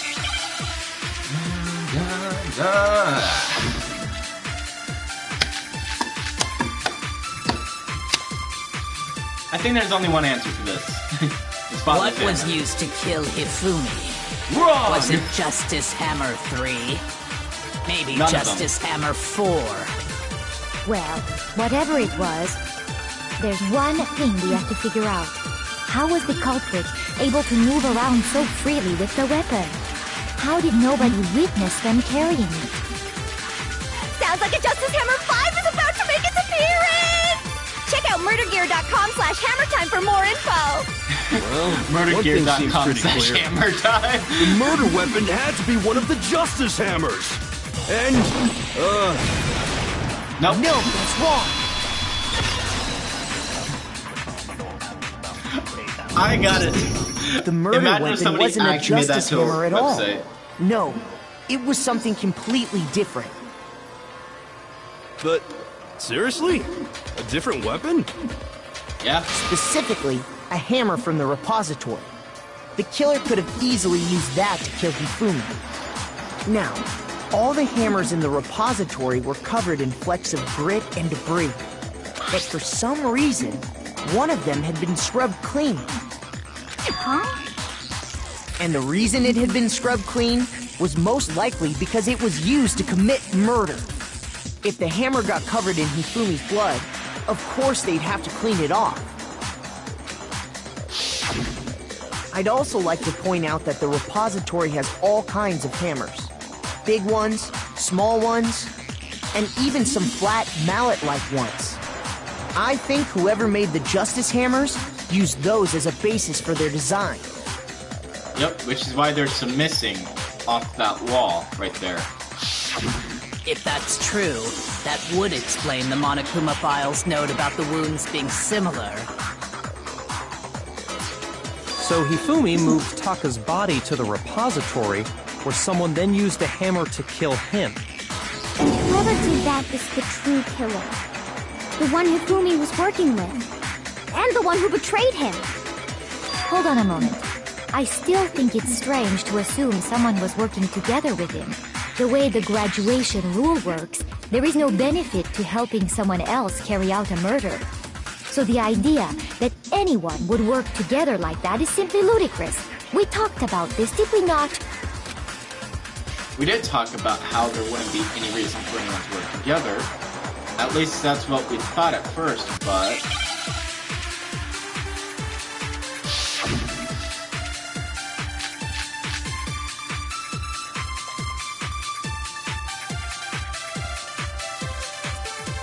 Based on the rules that have been laid out for us, even if more than one person is complicit in the murder, only the one who actually carried out the act can graduate and survive. Assuming the rule holds true, it is simply impossible that two people work together on this. No, it's not impossible. That is how the rule was explained to us. But that only really applies if there's one murder, right? In this case, however, there were two murders. Is the possibility of an accomplice really that insane, or is there some chance? Well, okay. So Monokuma didn't say it was impossible for an accomplice to happen. So it's not impossible for somebody to be working together. And it doesn't have to do just with one body either. Two people can work. But it doesn't have to be two bodies. It can be just one body, too. And two people can conspire to kill somebody a certain way and work together. It would still be an accomplice. Now, just think about that for a sec. And I think we get our answer. Based on the rules that have been laid out for us, I don't think it's even any of if these. more than one person is complicit in the murder, only the one who actually carried out the act can graduate and survive. Assuming the rule holds true, it is simply impossible that two people work together on this. That is how the rule was explained to us. But that only really applies if there's one murder, right? In this case, however, there were two murders. Based on the rules that have been, even if more than one, only the one who actually carried out the act. Assuming the rule holds true, it is simply impossible that two people would... That is. But that only really applied. In this case, however, there were two murders. Based on the rules that have been, even if more than one person, only the one who actually carried out the act. Assuming the rule holds true, it is simply impossible that two people... That is. But that only really applies if there's... In this case, however, there were two murders. Based on the rules, even if more than one, only the one who actually carried out the act. Assuming the rule holds true, it is simply impossible. That is how the rule was explained. But that only really applies if there's... In this case, however, there were two murders. Okay. Based on the rules that have, even if more than one, only the one who actually carried out the act can graduate. Assuming the rule holds true. There we go. No, that's wrong. You're wrong. Objection. Since there were two murders, it's at least plausible that more than one person was involved. What do you mean? If there'd only been one murder, then yes, the idea of an accomplice isn't really worth considering. I mean, yeah, it's still something to consider at least. Naturally, if only one person can be saved per murder, an accomplice has no risk versus reward benefit. Risk versus reward benefit? The payoff for working together. The reward that balances out the risk of taking part in a scheme. There's no point in being someone's accomplice if there's no benefit to you. However, if there were some potential mutual reward for the risk, then cooperation becomes possible. You're saying that two people could act as each other's accomplices to commit two separate murders. I think that's what the true killer told Hifumi. They would each have an accomplice for their crime. And based on the case's events, Hifumi would have been the first one to act, murdering Taka. They made him carry out the first murder so he couldn't back out of helping them later on. So in this case, there wasn't one single person committing multiple murders. Instead, each person killed someone, creating two separate incidents. Correct. And it only looked like one person because that's how the true killer designed it to look. A single suspicious individual, a similar weapon used in each crime, disappearing bodies, By creating one seamless set of circumstances, they made it look like one person was behind it all. The mastermind picked their target and managed to convince him to go along with their plan. And then, to avoid the no accomplices rule, they simply killed their accomplice. Which, if true, means that betraying Hifumi was part of the plan from the very beginning. That's just awful! How could anyone be so cruel? You'd be surprised what people would do for money. And I know I made a statement like, blah, blah, blah, it's probably not gonna happen, but it's like, trust me. Put somebody in a situation where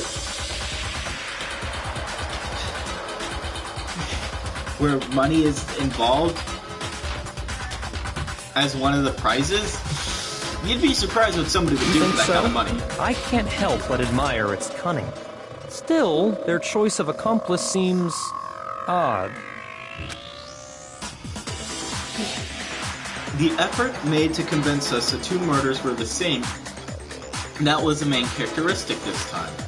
Kyoko must have noticed that fact from the very beginning, which is why she said not to look at this as a series of connected events, but entirely separate incidents.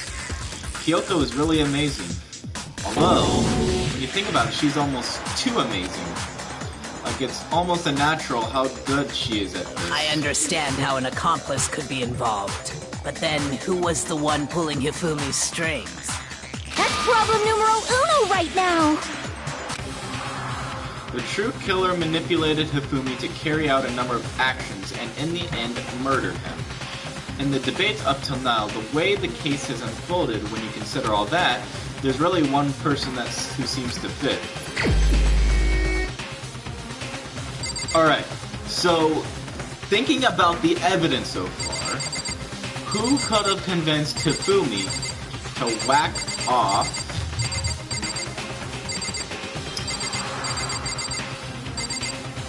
Kiyotaka Ishimaru?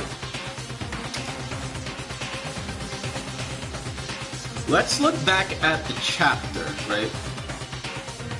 I guess you could say.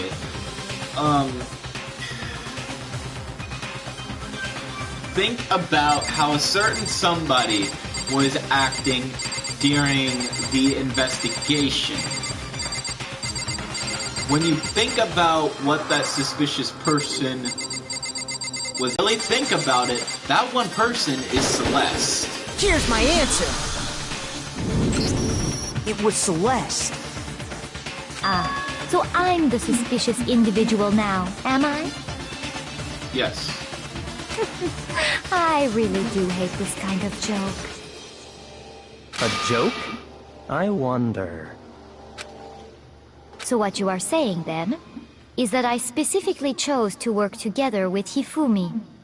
The idea that I would choose to spend any amount of time interacting with him, that I would go within 10 feet of that shit for brains, that lazy, worthless, goddamn idiot! Pardonnez-moi. Just to be clear, there is evidence to support it. Yep. Is that so? It is. Throughout the investigation, there was certain behavior that was common only to the two of you. Considering what we've learned so far, it only further proves that the two of you were working together.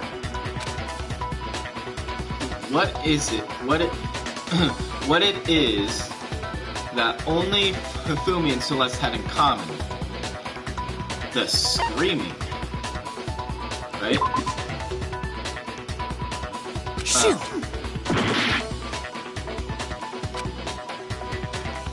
Oh, encountering the suspicious individual. The paper hidden in Hifumi's pants. Yes. I got it! Beautiful. The behavior they had in common has to do with the suspicious individual in the suit, doesn't it? Yep. The only ones who ever actually saw Robo-Justice firsthand were Celeste and Hifumi. Shush, the adults are talking now. Sorry. As he said, only Celeste and Hifumi ever laid eyes on the costumed individual. If we accept that Hifumi was one of the culprits, we can't help but suspect what Celeste has said as well. Are you saying everything they told us was a lie? After taking Hifumi to the nurse's office, we all began our search for this individual, correct? Yep. And not too long after that, do you remember what Celeste said?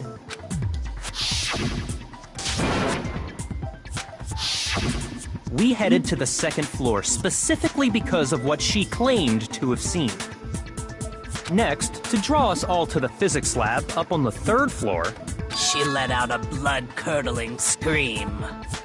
and when we'd all come to see what was wrong, what was it she said?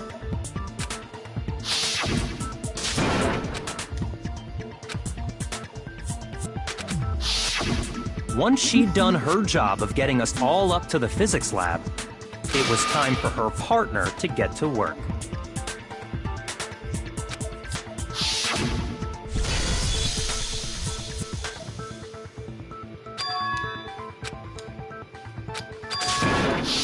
It was to get us to divide into two groups, so that we would discover both bodies at the same time? In fact, Celeste was precisely the one who proposed that we split up. Yep. That is true.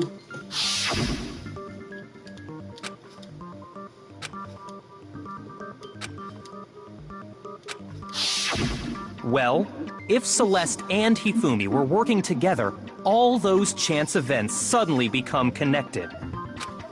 And on top of that, that piercing cry of yours early on.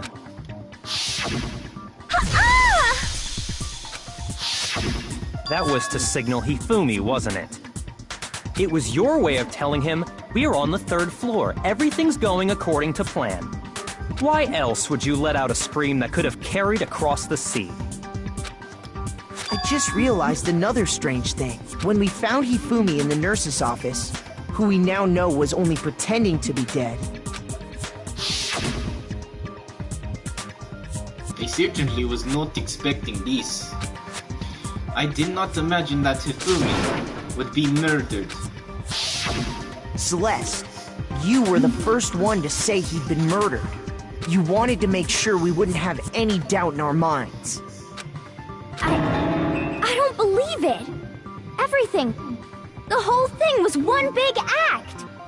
Hina, you were with Celeste when Hifumi's body disappeared, right? Yeah. I was feeling kinda sick, so Celeste took me to the bathroom. Wait! Then that was... She wasn't worried about you. She just saw a chance to help Hifumi sneak out of the nurse's office. Yep. Each piece isn't much by itself, but start putting them together and the picture gets very ugly indeed. Wouldn't you agree, Celeste? I have no idea what you mean. Don't bother trying to deny it. You made one fatal mistake. Ooh. Did I? Yes, you did. I didn't even catch it myself when you first said it, but looking back, I can say that that one little slip-up was your undoing. I think it has something to do with them. What are you talking I guess about? we'll just find out. I think I know what he's talking I'm about, talking though. about what you said after Hifumi's body disappeared and we returned to the nurse's office. They must really be enjoying the sight of us standing around, frightened and confused. Confused, yes. We're all going to die here. We're going to die just like those guys. That was your critical mistake right there. Just like those guys. And I pointed this out during the investigation, that what she said right there was suspicious. How did you know about Taka? I remember her saying that too, but I don't understand what's so strange about it. Because she didn't discover Taka's body. Then pay attention. Sakura, Toko, and I were first to discover Taka's body in the equipment room. And at the same time, Makoto, Celeste, and Asahina found Hifumi's body. Then Makoto showed up and told us Hifumi had been killed. So Sakura and I left with Makoto. Once we were in the hall, we ran into Celeste, and the four of us headed to the nurse's office. Now, the entire time we were together, none of us said anything about Taka being dead. Correct. Think about it. Celeste's comment doesn't make sense. It was completely out of place. Yeah, I see what you're talking about. Although I don't really get what it means. You hear that, Celeste? Everyone's having some trouble understanding. Could you repeat what you said? If you're really not the culprit, you shouldn't have any problem repeating it, right? Byakuya said that Celeste's comment doesn't make sense. But what is he alluding to?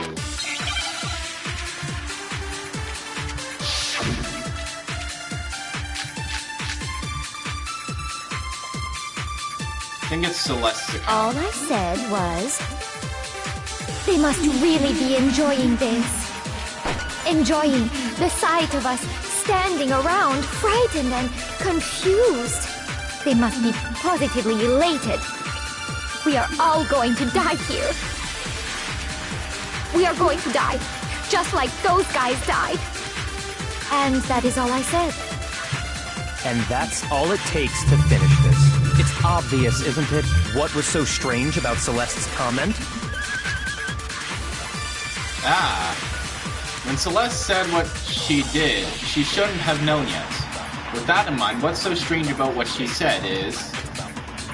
All I said, they must really enjoying the sight of us. They must be. We are going to die. And that is. And that's all it takes. What was so strange about Celeste's comment? All I said, they must really enjoying the sight of us. They must be. We are all going to die here.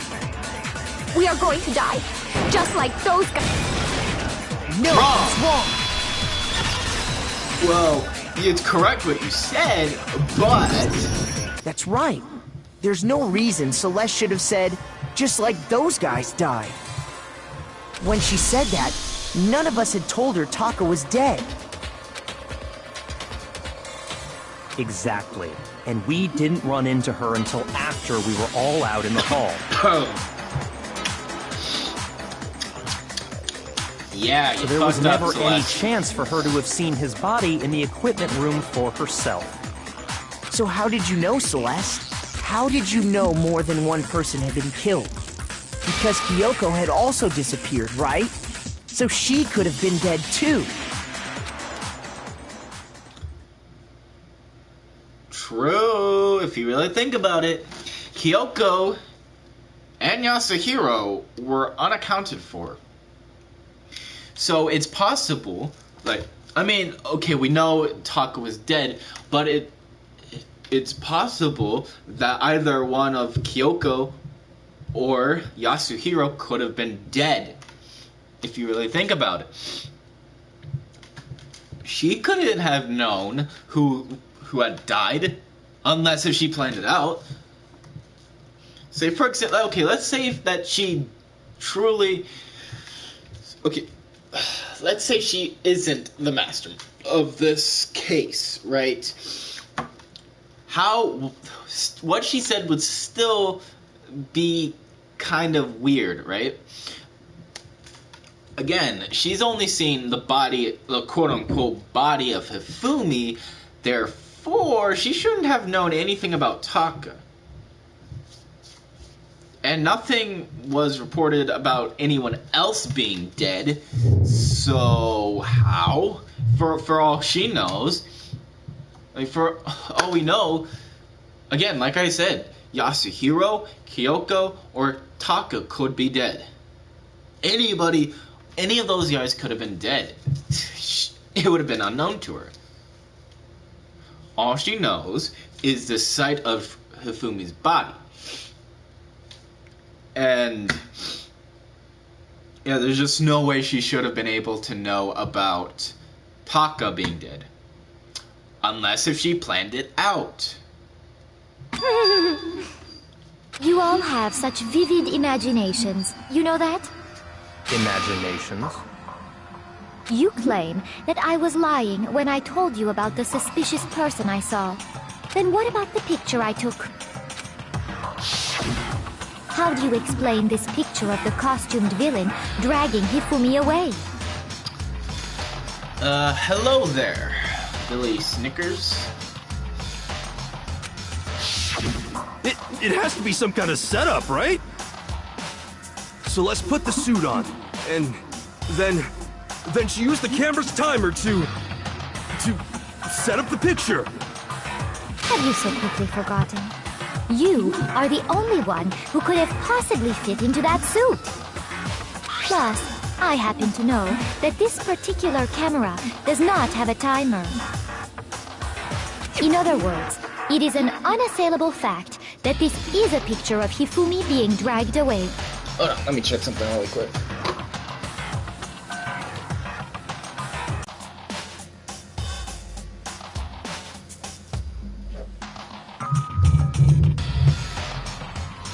Phone died on me, so I can't keep track of the that goes charge.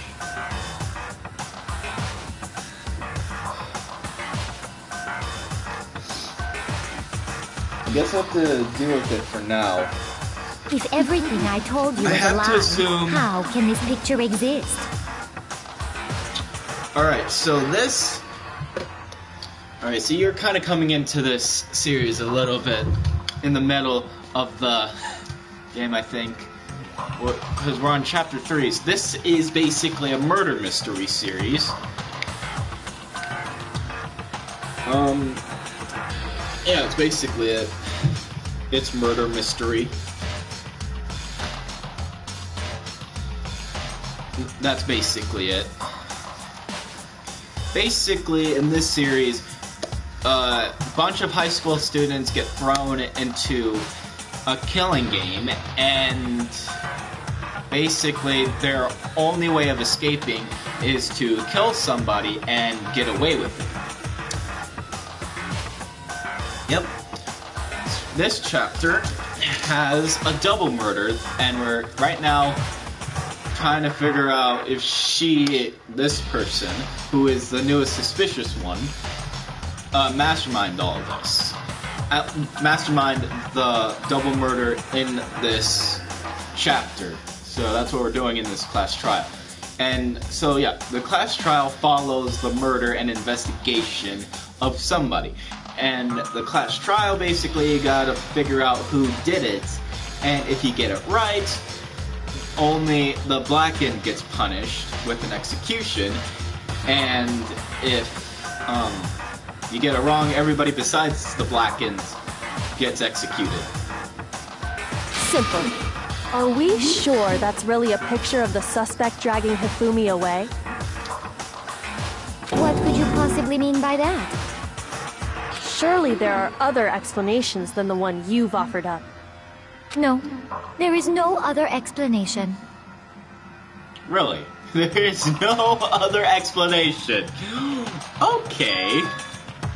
Other explanations?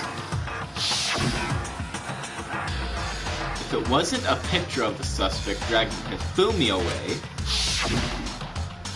the only other possibility is Hifumi is dragging the suspect away. Hifumi and the suspect are dancing. Some weird dancing, but okay. They've been drinking. I got it! It's Nice. not a picture of the suspect dragging Hifumi away. I would say it's a picture of Hifumi dragging the suspect away. That's certainly within the realm of possibility. Yep. The one being dragged off in that picture isn't Hifumi, but the person in the robot suit. We've simply been led to believe that it's the other way around. And the strange costume might only exist to lead us astray even farther. If you saw someone wearing something like that in this situation, of course you'd notice and be suspicious. That's what happened! You put me to sleep and made me out to be the bad guy in all this! Such a thing is utterly impossible. Oh, why is it impossible? Let me check something.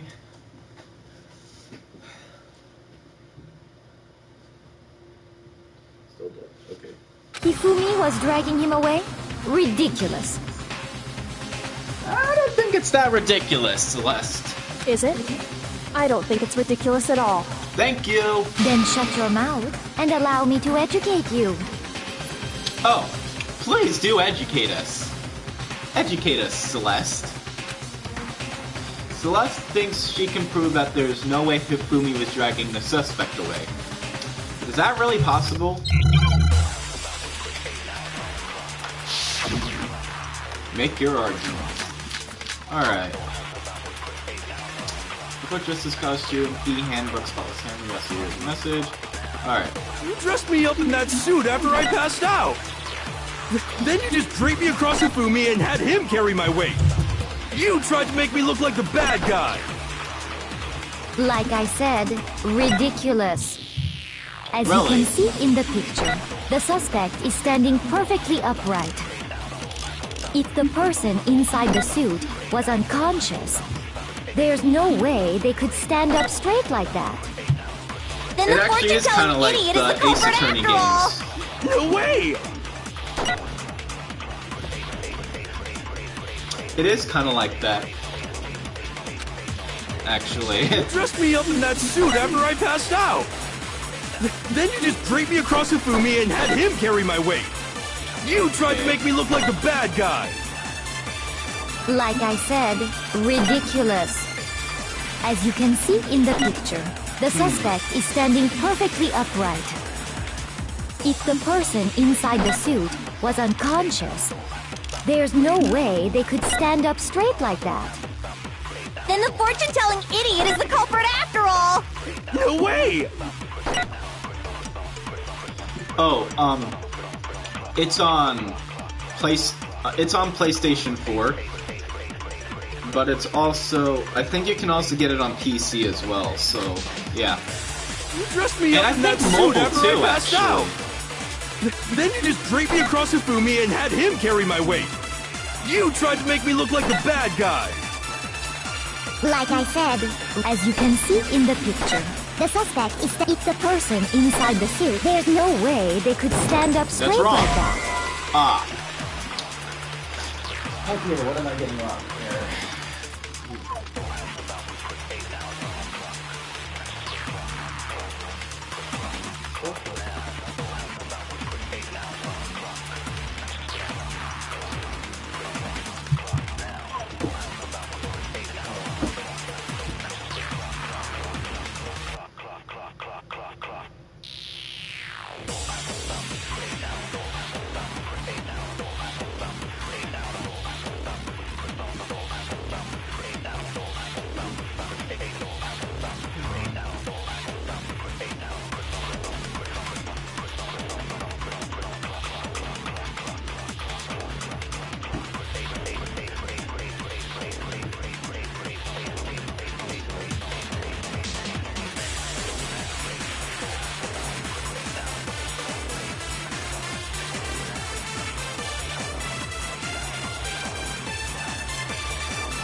Your meaningless words tire me.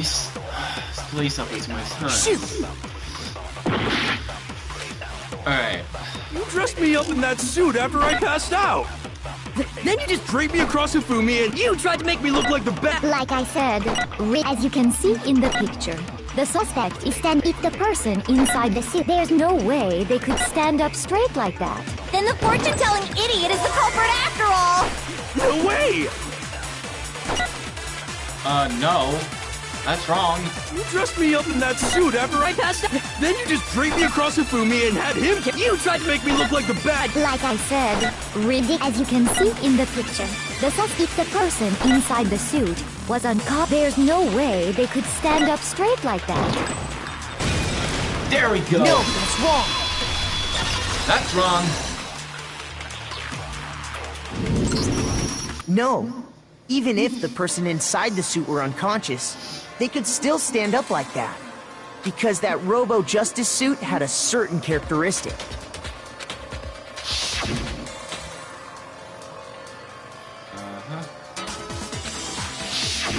That's right! They totally made a mistake when they made it. So so it couldn't bend at the waist. I'm not so sure that was a mistake. I think the suit was designed from the beginning to be used the way it was. Celeste and Hifumi took the suit they'd specially designed and stuffed Hiro into it. That's how they were able to fake that whole thing. The point of it all was to make us believe whoever was in the suit was to blame. Well then, I suppose this is checkmate. Checkmate? Checkmate.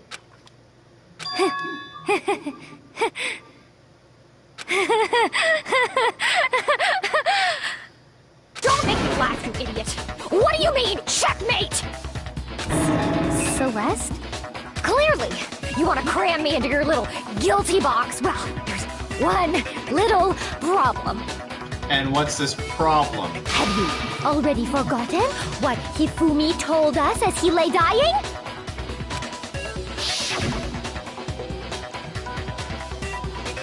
Hey, Hifumi, who was it? Who attacked you? Who tried to kill you? Who killed me? That's right. I remember their name. Yasuhiro.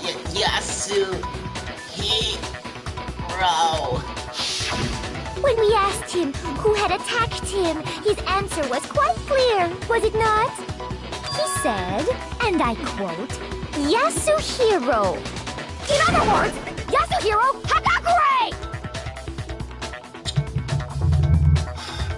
But if I remember correctly, he addresses people by their last names. Wait, but my name isn't really Yasuhiro. It's actually Taro. Your confusing statements don't make any sense. You're only making things more complicated. He did say Yasuhiro, but are we sure he was really pointing the finger at Hiro? What the hell are you talking about? I'll burn you alive! How? Kyoko, With what? what do you mean by that? Hold on. Think back to how Hifumi used to talk to us. Oh, there we go.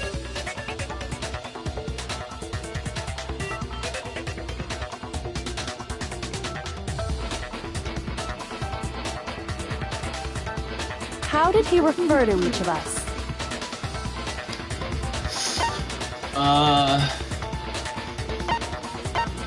Yeah. I got it! That's right! Our last names! He called us all by our last names! Correct. Exactly. I know I heard him say Mr. Naegi more than once, for example. So if Hifumi did mean to say Hiro's name, he would have said his last name, Hagakure. I'm sure it was just incidental. By chance, his first name. Indecent? Don't talk. Random chance. Now isn't that a convenient explanation? No, there's no reason to think he would have said the name any different than normal. But he must have run out of energy before he could say any more. So Hifumi was trying to tell us the last name of whoever killed him? Yes. But the name he said doesn't apply to anyone here.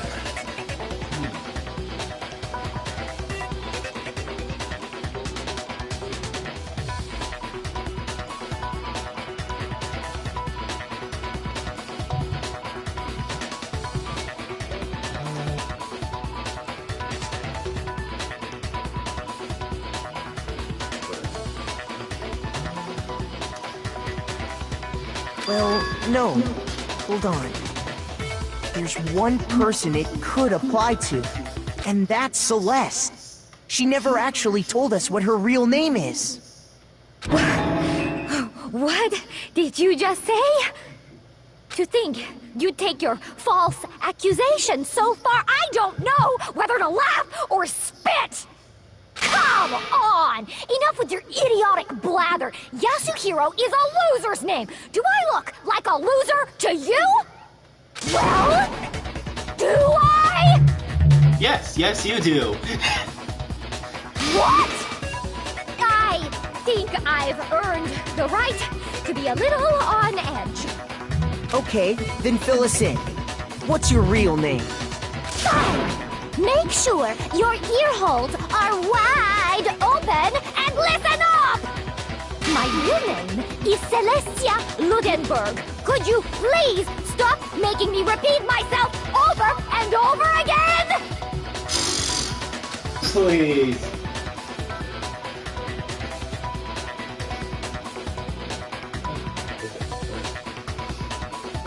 Celeste still won't give up. So then, I have to do something to make her accept it. Oh, thank God it's not a panic thing. Bullet time battle. The E-hand... Okay, I think the answer has to be the E-handle. That's the only thing that makes sense. Something. He wanted us to know the killer's last name. Yasuhiro. If there's one person here who might have that last name... It would have to be you, Celeste. You haven't told anyone what your real name is. How many times do I have to tell you? My name is... Celestia Ludenberg, god damn it! How long do you plan to go on pretending? I'm not pretending. It's the truth. And since you have no way to contradict me... That's wrong. No, that's wrong. E-handbooks. Baby. That's it. The handbook. What? Anytime you turn your handbook on, it shows the owner's name when it boots up, right? Yep. Monokuma told us all about it before. This handbook is absolutely vital to a healthy school of life, so don't lose it. Alright. When you start it up, it will display your name. Always make sure you have the right one. Now, this is not your everyday notebook. It has so many more uses than that. So all we have to do is check her handbook, and that'll clear up everything. That's how we can find out Celeste's real name. That's an invasion of privacy. I refuse to cooperate. Buddy, you're in a killing game. Privacy ain't something you get. This is a class trial, too. That's the last thing you get to have. Celeste, can you please just tell us what really happened? Please, just tell us. Even when I'm put in check, it's just my nature not to give up. Because...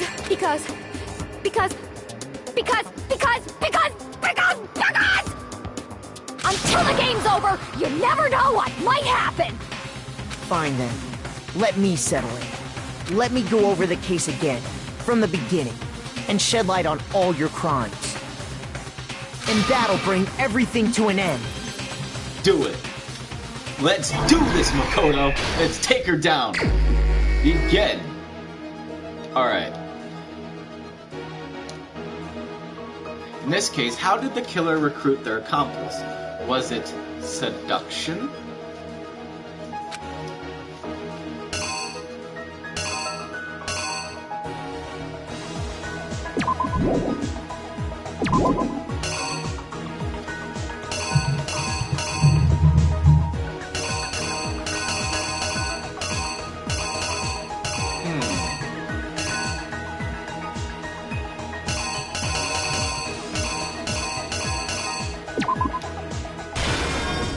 I think that makes sense. What time did the killers call their victim to the rec room?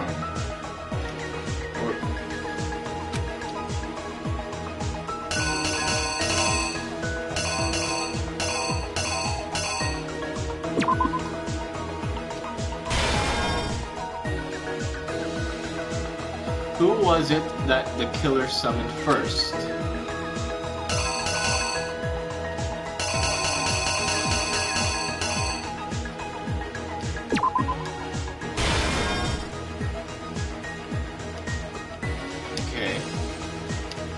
They knocked him out, then stuffed him in the Robo-Justice suit to falsify their evidence. And they used a certain item to do it.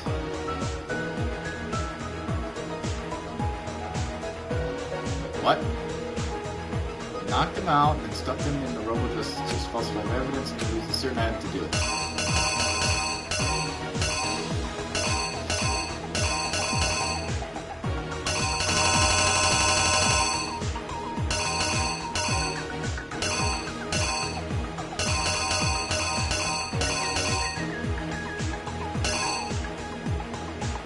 Let's come back to that one later.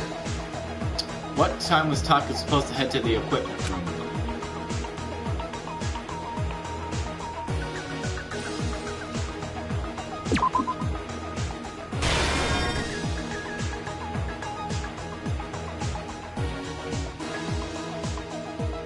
The Justice Hammer that had...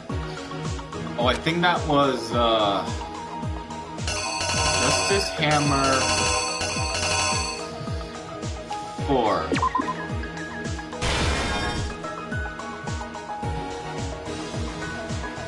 In the library, Hifumi used something to fake evidence of a shattered criminal.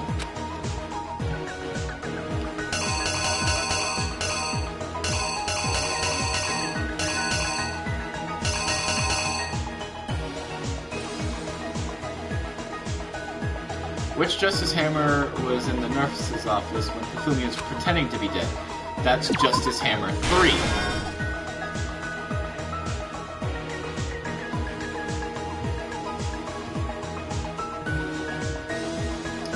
Hifumi used something to move Taka's body.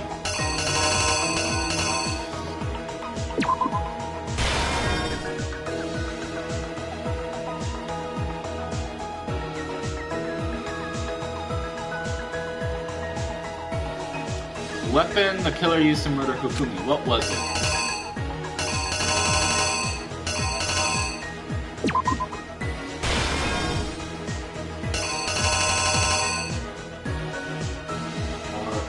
Wait. Nope. It's this. Alright.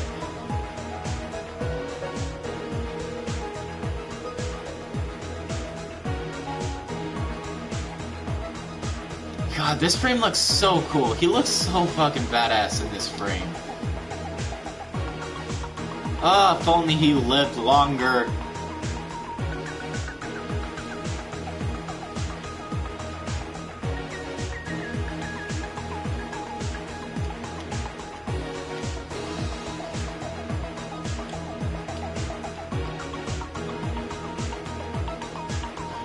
I think this has to go here. Right?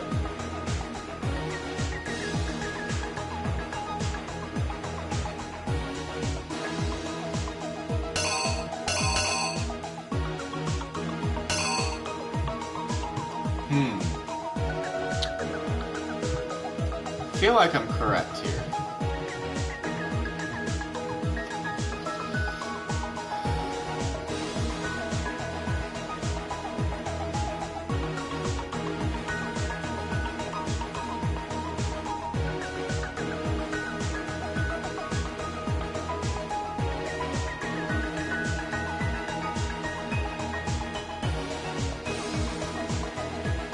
Okay.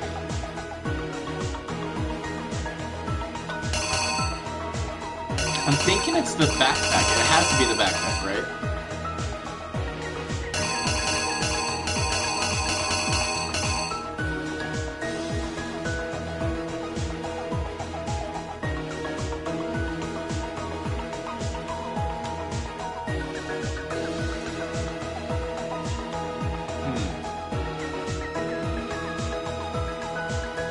No, it can't be. Okay, so...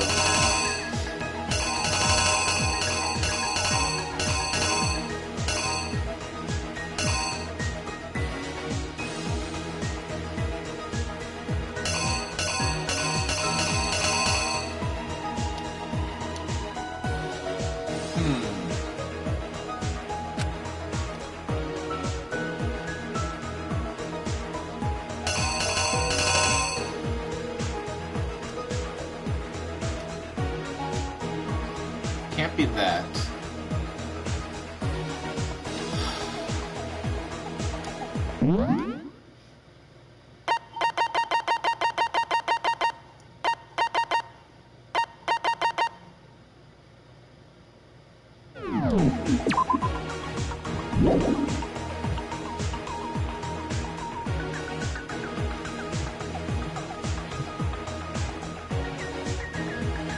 No, not that. I feel like I screwed something up here.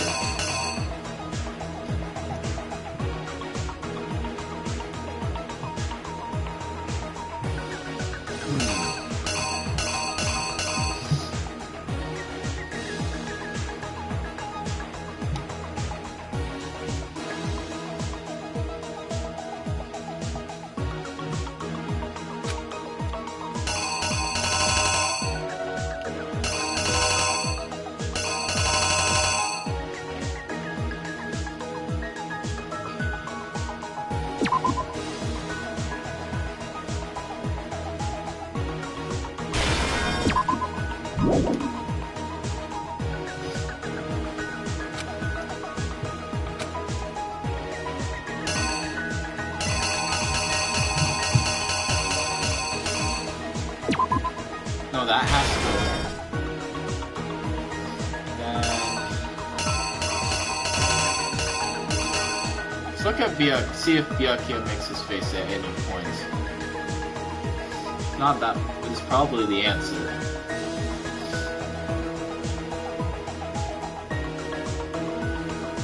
Yup, he does. Okay.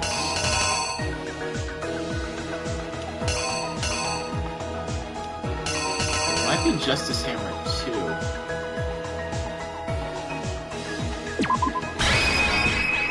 Here's exactly what happened. Alright. Before anything, the killer persuaded someone to help carry out the murder. And that person was...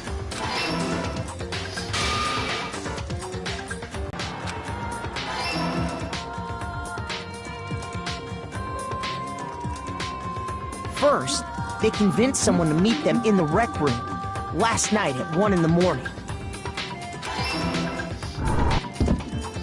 That someone they met with was Hiro. The murderous duo intended to pass Hiro off as the prime suspect. So when they met up with him, they drugged him, knocked him out, and stuffed him into the Robo-Justice suit. Next, Hifumi positioned himself to make it look like Robo-Justice was attacking him, while the killer used a digital camera to take pictures of the assault. They did all this just to create evidence that would put the suspicion on Hiro. When they were done with him, they shoved him, still unconscious, into the pool room locker. And then finally, at 6 a.m., they moved into the murder phase of their plan. They called Taka to the equipment room.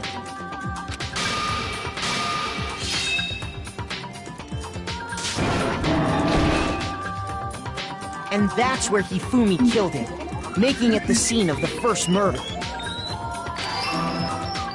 The murder weapon was Justice Hammer 4, which was left there in the equipment room.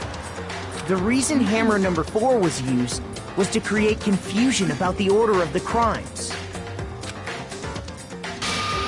So, next they falsified 2 more assault incidents. For these attacks, the killers pretended to be the victims, to solidify Robo-Justice as the suspect.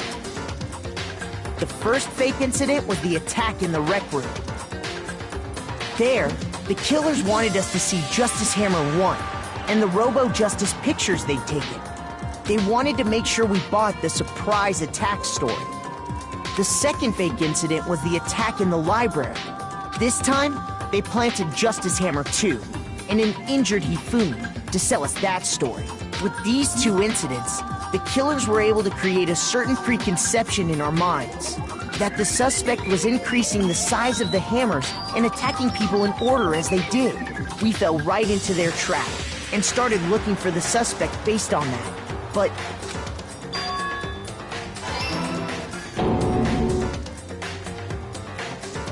While we did that, we left Hifumi alone in the nurse's office. This was exactly what Hifumi was hoping for. He took a blood packet from the refrigerator and Justice Hammer 3 and turned the room into a crime scene in which he himself had apparently been brutally murdered. Yep. He let out a scream to draw us back, and when we returned, Meanwhile, the other group that had been out searching found Taka's body at the same time. So when we heard the body discovery announcement, we naturally assumed it was for Hifumi. We left the nurse's office, and Hifumi once again took advantage of the situation. He simply got up and made his escape. When we learned his body had disappeared, we all rushed back to the nurse's office. And once again, Hifumi had the chance he was waiting for. I need to stop it. I need to stop doing that. He wrapped Taka's body in a tarp and used the dolly to move it all the way down to the repository.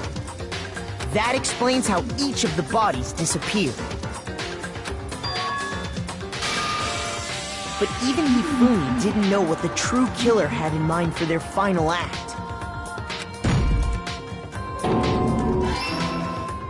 Their plan all along was to kill Hifumi and get rid of the one person who could betray them.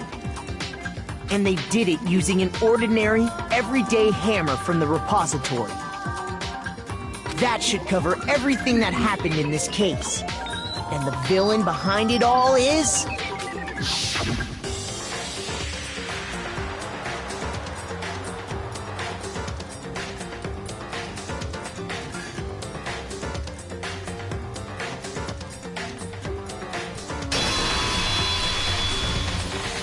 Celeste! Sorry, you lose. You lose. I lost? I lost? When was the last time I was forced to utter such words? They hang heavy around my neck. Then you admit it? You're the killer? Listen to you, trying to take charge, as if you're my private instructor. I, Celestia Ludenberg. Actually, no. Taiko Yasuhiro is fine. Taiko? So, you finally accepted it. I'm the kind of person, once I've lost, I don't like things to drag on. Interesting.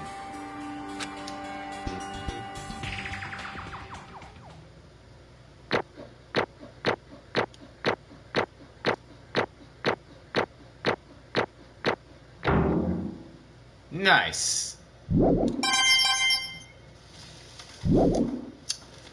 Okay, Monokuma. I'm ready to begin. Or, no. I suppose this is the end, isn't it?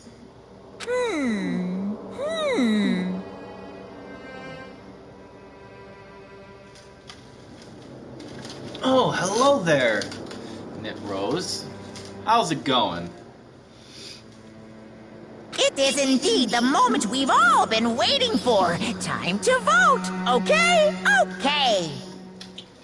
If you would, please locate your lever and cast your vote. And when the votes are tallied, who will become the blackened? Will you make the right choice or the dreadfully wrong one? What's it gonna be? What's it gonna be?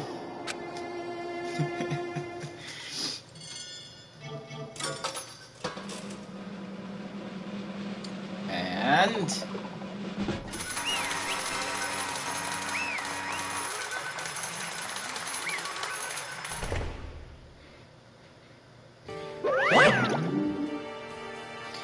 It's basically a formality at this point, but once again, you're totally correct. the blackened this time, the true killer who devised the whole stinking scheme was... Celestia Ludenberg! Or more precisely, Taiko Yasuhiro! Honestly. I lost. Well, that's 6. I guess trying to work with someone else was a mistake after all. Hifumi's ineptitude was beyond all my calculations. I knew it. So you really did approach Hifumi with this plan. But how did you get him to agree? I can't imagine he would have happily agreed to commit murder. I'm sure he relied on her specialty, lying. My specialty? Don't make me laugh. I didn't have to lie to get him to agree. So then... And did you use, you know... I knew you'd figured out, Kyoko. You're absolutely right. To get Hifumi to act as my accomplice, I used her. For everyone who's still left, I'll avoid mentioning it by name, but it was the one thing Hifumi and Taka were both super into. Does she mean... Is she talking about alter ego? Say what? What? What? What are you talking about? Just a second. Don't interrupt. We're in the middle of a very important conversation here. I'm totally out of the loop as usual. How sad. In other words... Then you're the one that stole it. Indeed. It's right. I see. And you used it to drag Hifumi into the plan you'd come up with. Right again. Also, hello to Wov. And thank you. Last night, after we had our meeting about how it disappeared, I paid Hifumi a little visit.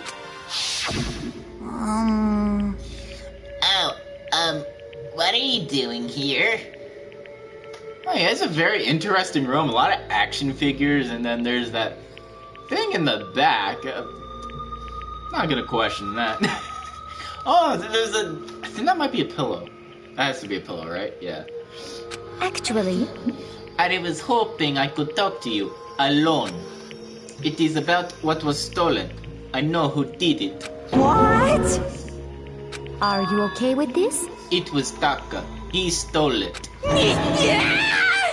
What? So then... And I have proof. Would you like to see it? As it turned out, I'd found a use for a digital camera.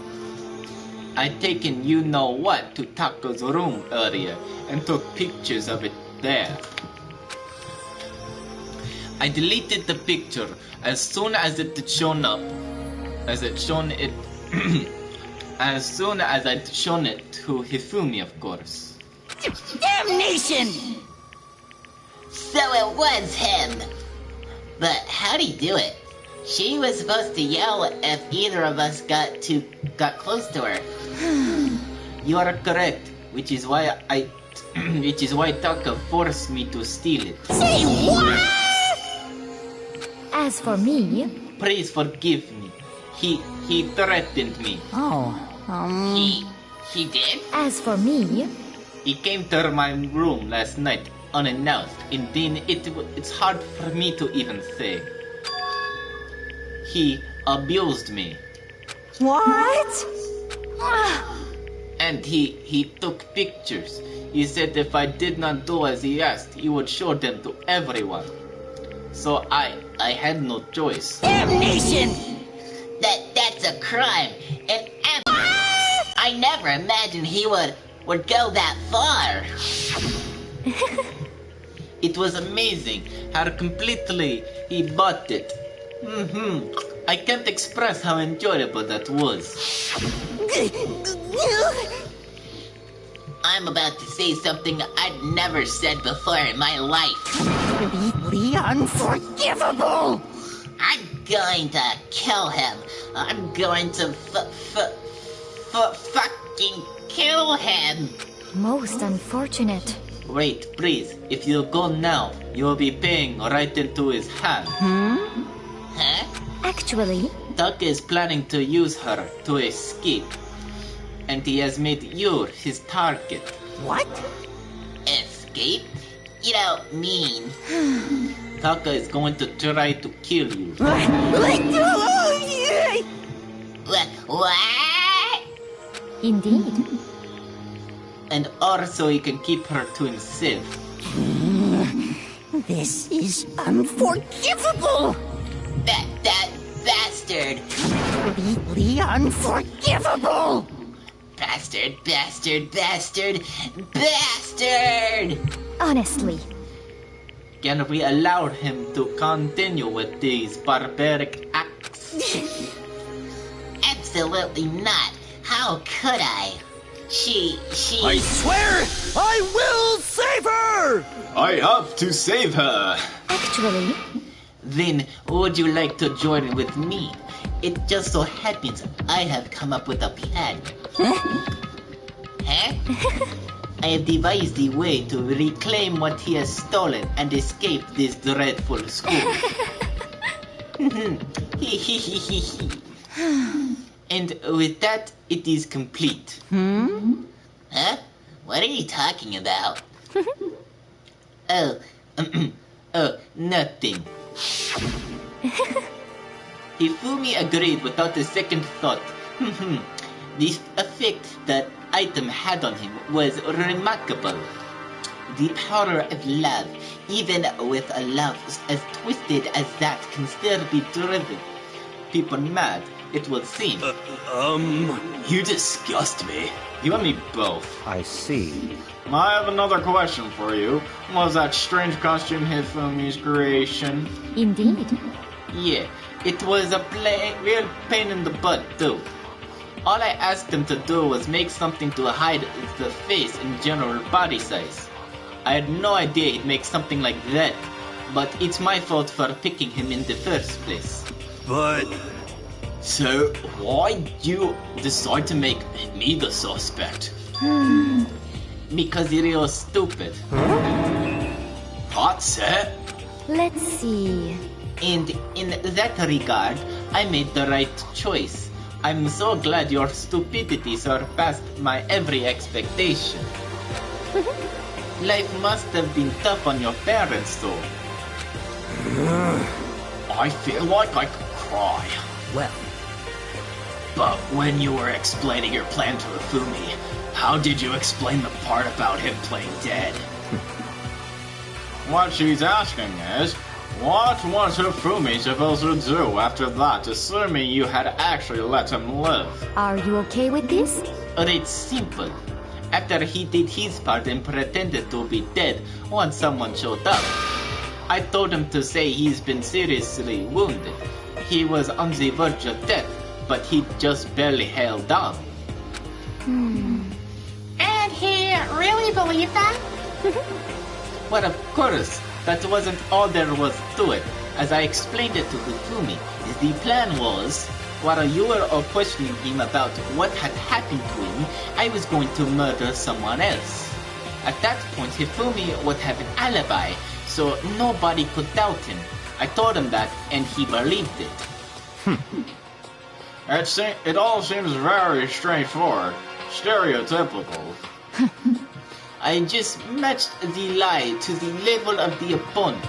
In fact, Hifumi ate it up. He believed the lie wholeheartedly, right up until the moment of his death. so in the end, So you had planned to kill him all along. But of course, there would have been no point to my plan if the one who pretended to be dead did not end up dead himself. What the heck? How can human life mean so little to you? Well, That's a non-issue. I simply did everything in my power to win. Don't be mean! Now you sound like Byakuya. I wonder about that. No, he derives his pleasure from the thrill of the hunt. In that aspect, we are nothing alike. Why? then what made you take things this far? What the heck? Was it really just for the money? Are you talking about the $10 million Monokuma offered us? That is a lot of money, it's true. But that's not all there is to it. From the moment our new life began, my only thought has been to escape. But all along you've been saying how we have to accept living here. You little bitch! Obviously, that was a lie. Hey! I couldn't take it. I hated it from day one. More than anyone else here. You little bitch! I wanted to get out every day with fresh torture. And do you wanna know why? Huh? This is fine. Because I had a dream. And accepting a life here would have meant nothing less than giving up on my dream forever. Honestly. And there was no way that I could ever do that. In the underground world of gambling, I risked my life to make a metaphorical killing. As for me, it was all for that dream. And what was this dream of yours? Isn't it wonderful? To live in a European castle. A castle?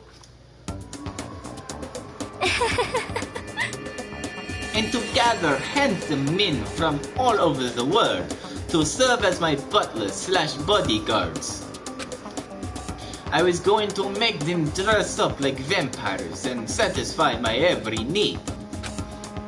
Once I obtained that, I would have created a perfectly aesthetic world of decadence. This is fine. Decadence, I think, yeah.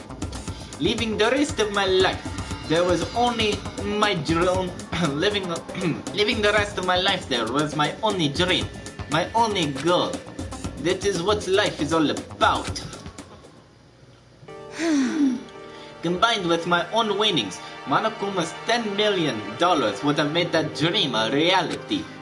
I got right to the edge, but there is nothing to be done. Unfortunately, my dream has been scattered to the wind. Still, I don't have any regrets. I pursued my dream to the very end, so why would I? Just the worst. You sound so passionate, but you were really able to kill your own friends for it? Oh. Are you asking me to feel guilty? It's a pointless endeavor. I think nothing is sacrificing others for my own ends. I fear nothing. Do you understand? That's all there is to me. That's what makes me complete. Isn't it terrifying? How different values are. There's simply no room for understanding. What is this? That's what we should be saying. And plus, how can you be so calm? Don't you realize you're about to die? Why aren't you scared? My ability to lie is unrivaled, and I take pride in that. It's not just other people. I can even fool my own emotions. The conscious deceives the unconscious. And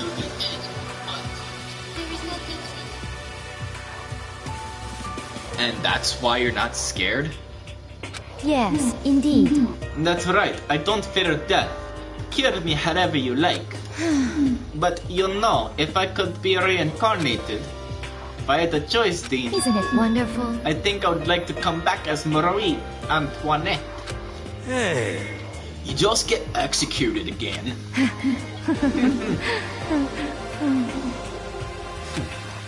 Celeste smiled then, and when she did, it looked to me like a poor effort to force it. She claimed she could fool her own feelings. But that statement itself must have been her final lie. And that weak fake smile is what betrayed her. Thrills, chills, kills! You all done? Okay, let's get rolling! The Blackened disturb the peace and must pay the price. Now then, I've prepared a very special punishment. Now then, I've prepared a very special punishment for the ultimate gambler. Let's give it everything we've got. It's Christmas time! I guess I'll let Kyoko hold on to this. What? This is... Will it really give you the hope you're looking for? I can't say I ever saw it that way. Which is why... Actually, it's not important. Well then... Take care, everyone. Perhaps we'll meet again. In another life. Okay, so... Hold on.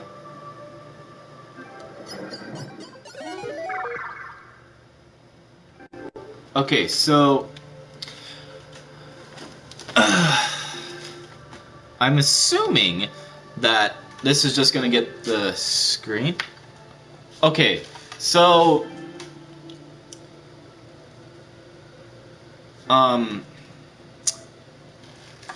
I can't show you the execution, obviously. Or at least in Danganronpa 1. So we have to skip over it. Because apparently, it'll get taken down. So, yeah. Gotta wait a bit. I'm not sure how long it's gonna take. So I'm going to assume I'm going to be sitting here for a minute or two while I wait. Okay, still gotta wait. Still gotta wait a little bit more. Okay, overall, I think this class trial... I don't know how to feel about it. I don't think this class trial fixes Chapter 3. I think Chapter 3 is by far the worst chapter in this game so far. I don't know if it's the worst chapter within the series, but right now it's definitely the worst in this chapter. So... I don't know. It's just... This could have been better. Celeste had more potential, and I don't think they really fleshed her out. I don't think they fleshed out her potential enough. So, I feel like the trial was kind of too obvious. Because, yeah, the evidence was clearly pointing to Yasuhiro Hagakure, right? Or Hagakure. But it was too obvious that it was him. And the investigation, the start of the investigation, you could clearly tell that Celeste and Hifumi were in on this. It's like... At that point I was like, it has to be these two working together.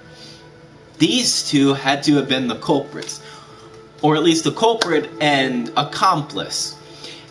And when you put it like that, and then when you account for what Celeste said then, where the mention of both being killed, then, yeah, it just... It was too... I think it was the problem, the main problem with this, is that the trial itself was too obvious. It was too obvious who the culprit was. It was way too obvious. Oh my... Okay. Just too obvious. I mean... Double murder, so I guess more clues and whatnot, but it was just too obvious that Celeste was the mastermind behind the murder plot. Anyway, so let's continue. It's over. The third execution is over. Celeste's death is over. And okay, so basically the reason why I skipped over the execution for those still here and watching, basically, apparently, well, this coincides with the anime's executions, at least Danganronpa 1, the animation. So I can't really, play it, at least on a live stream. Now, if I were to do like a regular gameplay, maybe then I could do the execution, show the executions on screen. But if you want to watch the executions yourself, up until this point, you're going to have to check out the executions yourself. So, and actually I figured out now that I can actually keep recording and, you know, skip over the execution so I don't have to do what I originally planned before, where I just get to the execution bit, start there, get to the execution part, and then end the live stream there before the execution starts, and then continue on from there. I guess all I can do is just go and exit the game, and then temporarily, and then head back in. So, yeah. Celeste's death is over. Celeste killed my friend, so I can't pity her, but I also can't deny that at one point I considered her a friend too. And for him to just come along and... Isn't it just awful? Someone couldn't cut free of their regrets from the outside world, and so more people had to die. Extreme! You guys are still young, and you need to place more value on your lives. What are you gonna do?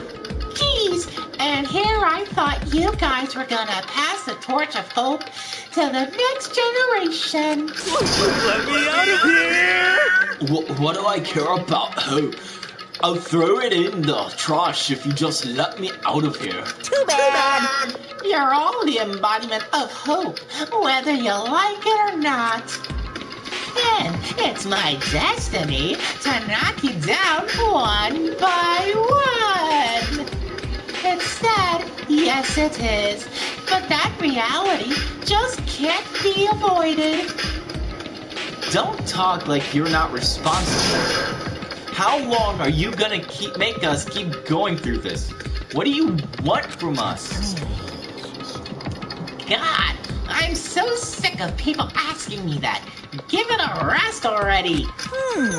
So anyway, Kyoko, did I see you get some kind of key-type object from Celeste? Hey! So, what's the deal with that? What? Huh? What's the matter? So then, I'll answer your question if you answer mine. What did you do? What did you do to me? Ooh. What? Hey. Answer me. What did you do to my body? Ooh, how exciting. What? I mean, oh man, oh jeez, oh man, oh jeez. What do you mean, what did I do? I have no idea. I don't know anything about it. What was that just now? The mastermind did something to Kyoko's body. What's that mean? Hello. Okay, things are getting kind of awkward. I think it's about time I got out of here. Well? Meanwhile, you guys can go on enjoying your school life. If you get lonely, give me a shout. Not that I'll do anything about it, of course. See ya later! See ya! Monokuma disappeared, leaving us all depressed and in despair. Although it wasn't all despair, there was one small hope. Hey, Kyoko, Monokuma already mentioned it, but what's that key that Celeste gave you? So... Most likely, it's the key to one of the dressing room lockers. Huh? What? Then that means... Celeste probably hid it in there. Hey. I suppose sometimes it's easiest to miss what's right beneath your nose. Well then, we'd better go check. Indeed. Good idea. We left the courtroom and rushed to the dressing room. As we approached the dressing room, Kyoko looked back at us and said, Hey. I'm going to go alone on from here. Everyone else, head to the dining hall. I'll check in with you later. What? Why exactly are you going alone? So... Do you even have to ask? As she spoke, she glanced quickly at the surveillance camera. Come on. That's not what I mean. Why you? There's still a risk of a spy, you know. Then I'll go too. What? You. Please let me go. Standing here and arguing is just going to draw more attention to us. Goodbye. Do whatever you want. Thank you, Byakuya. Well then. Then it's up to you now. Yo! Well, I'm going to go to the dining hall, okay? Huh? So Makoto and Kyoko are gonna go? Together? Does that mean what I think it means? Okay. Good luck, Makoto. Girls like her are total pushovers. So when you show a little backbone. I try to forget what Hina said. Everyone headed to the dining hall, leaving me and Kyoko there alone. Shall we go? Well, shall we? Yeah. So then. We need to get into that locker. Kyoko took the key Celeste had given her and unlocked the locker. And as the locker swung open, we saw... You're really cold. Good morning! It's been a while. I'd never heard Kyoko sound so relieved. It was like she was speaking from the bottom of her heart. I did just what Celeste asked. I didn't say a word. I stayed quiet the entire time. Oh, and... I think I might be able to open the last set of files soon. Maybe as early as tomorrow. I'm doing my best, so please just wait a while longer. So now we can officially say the case is closed. As far as this incident is concerned, sure, but can we take a second? Since we have this opportunity, I want you to be honest with me. Kyoko, please tell me, what are you trying to do all on your own here at the school? You. Is that why you wanted to come here with me? However... Regardless, that's not something you need to know right now. I don't need to know? That just makes me even more worried. What? Worried? Like what happened during the investigation this time. You disappeared and we didn't see you again. Without warning, without explanation. When you do that... Indeed. It's only natural that they think I'm the mastermind's spy, right? And you too. No! I believe in you. What? You believe in me? Let me check something.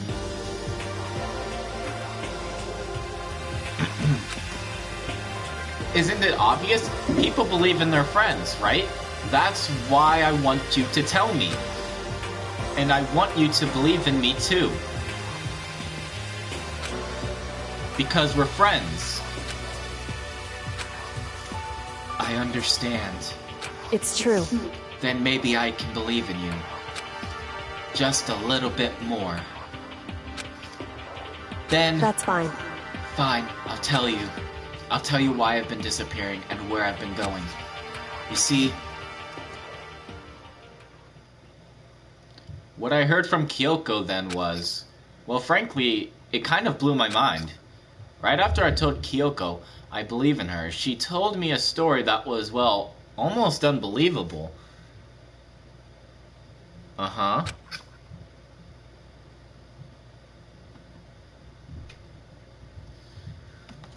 I decided I had to confirm what she told me with my own two eyes, so I waited for nighttime to come.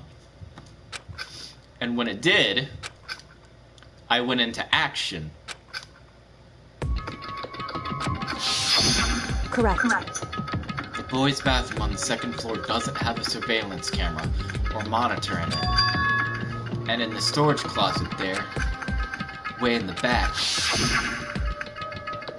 she said it was way in the back of the boys' bathroom storage closet, but could Kyoko really be right about this?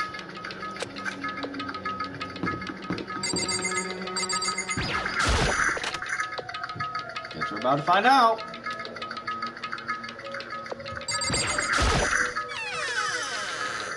It's just a normal storage closet as far as I can tell. The secret Kyoko told me about, could it really be hidden here? She said it was way in the back of the storage closet. But I mean, seriously? Without thinking, I placed my hand on the back of the storage closet, and suddenly, as if I were being yanked in, Goshonk! At the same time, as I heard that sound, I fell through the wall. I had no idea what was going on. Ba-bump! I'd fallen through the back of the storage closet. Huh? It turned out, the back wall was like a revolving door, and I had made my way to the other side, just like Kyoko said. Correct.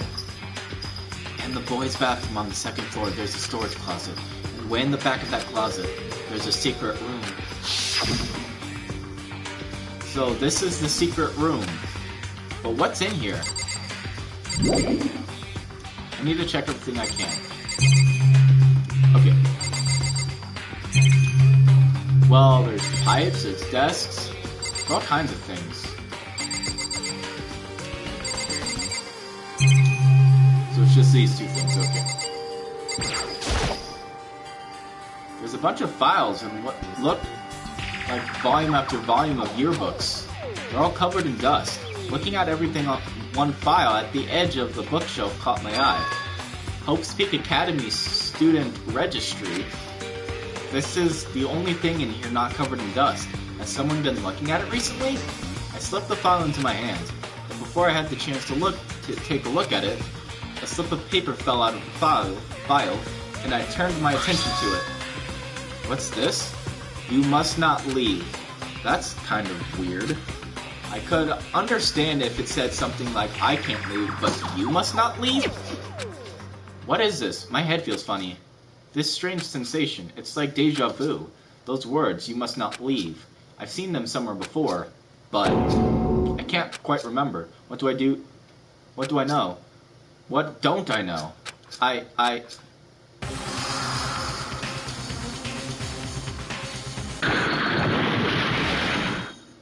A strange sound rang out through my head. It felt like it was shaking my brain back and forth. And then, darkness. I don't understand what's happening. I don't know what started it. It's all over. And with that, I opened my eyes. I don't know how long it had been. How? Apparently something hit me, and I lost consciousness. That's all I understood. The dull throbbing pain in my head proved that much at least.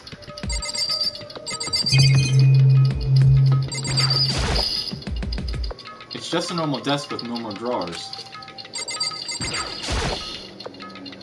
An empty bookshelf. Huh? Empty? Gone. It's all gone. The yearbooks, the student registry, and even the note that had fallen on the floor. It's all gone? What does this mean? But my brain refused to do any more work. The insistent pain in my head began to spread across the rest of my body. But for now, I should go back to my room, go get some rest. My body was heavy with pain, my mind heavy with thought. I dragged myself back to my room. Somehow I made it back to the first floor of the school. The farther I walked, the more I felt. Things are getting blurry. Can't see in front of me. I couldn't stop myself from collapsing right there. And after that, as if from a vast distance, I heard a sound. It was faint, but undeniable. That sound, it's coming from the gym? As I desperately hauled my shaky frame toward the gym, the sound got stronger and stronger. Crack! Gah! Gagunk! Bagya! What's going on? It can't be nothing. Here in the gym?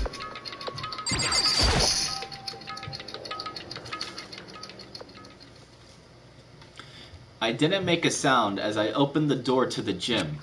The sound coming from inside, meanwhile, only intensified that much more.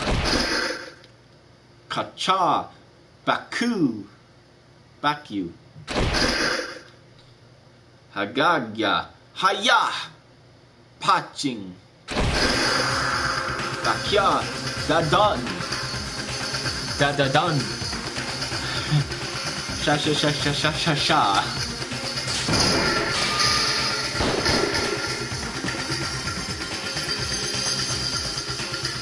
For me, there raged a battle beyond anything humanly possible. No one side's not human, that's for sure, but regardless, I couldn't stop staring. I forgot to move or even breathe. Why, you? What do you think you're doing? I asked you a question. What's the meaning of this? How dare you defy me? This wasn't part of the deal! I've made a decision. I will no longer retreat, no longer compromise, no longer regret. I've made my decision. I'm going to resist you. Okay. But you do realize what will happen if you go through with this, right? You haven't forgotten, have you? What I'm holding hostage?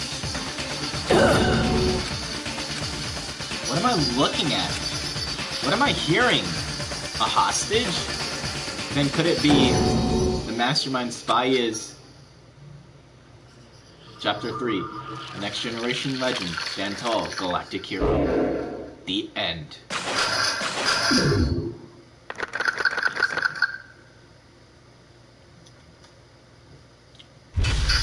To be continued.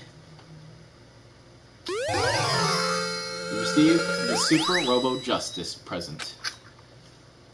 Save the data? Yes.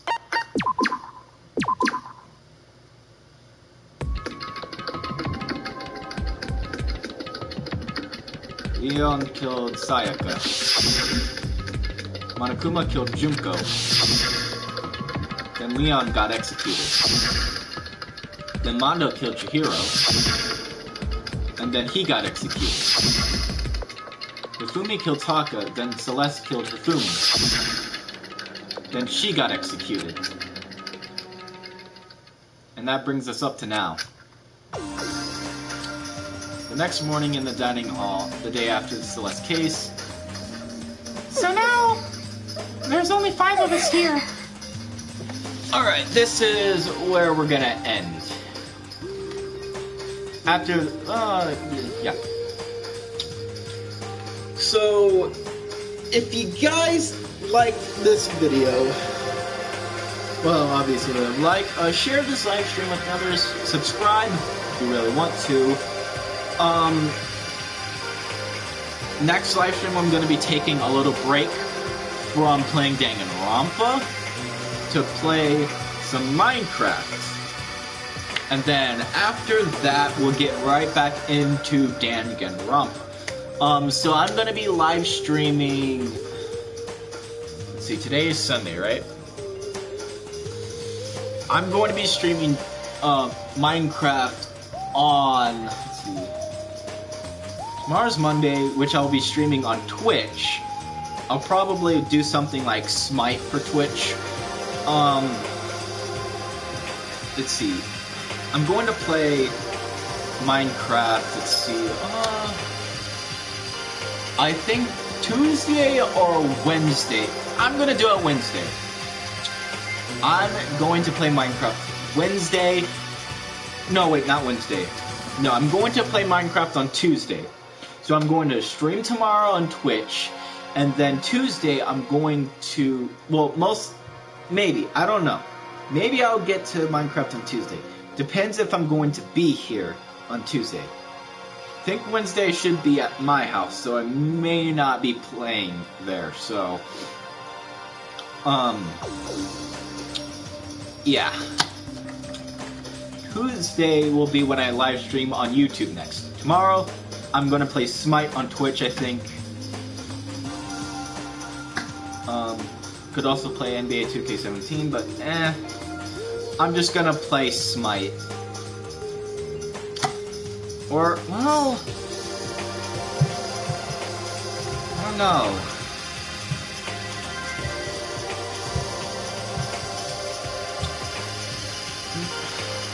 I could play Smite. Might have something else I could play though. I'll just think about what I'm gonna do tomorrow. I haven't figured it out. I'll probably start streaming at around 6 p.m. or so. Let's see. Do I want to raid? What's ever I can raid? Let's see.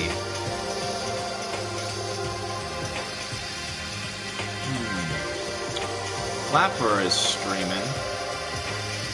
Vintageous is also streaming.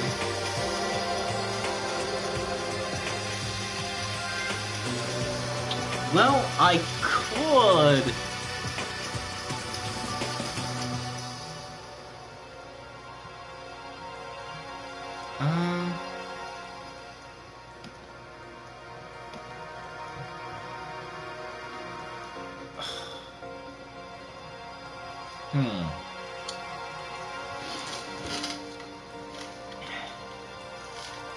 Let's see here.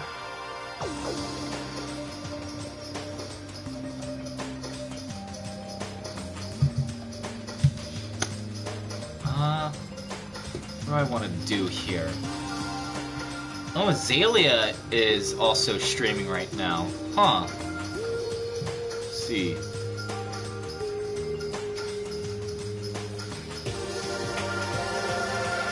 What's Azalea doing?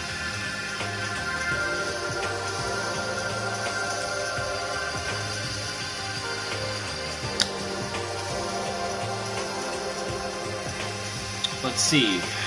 Azalea. What's she doing? Oh, she's doing Super Mario Maker 2. Viewer levels live stream. Alright, I think we're gonna raid Azalea. I'm going to leave a link in the description, or in the chat, to her stream. And then we're gonna go raid Azalea. Of course, it's not gonna be much of a raid, but it'll be a short raid. Alright.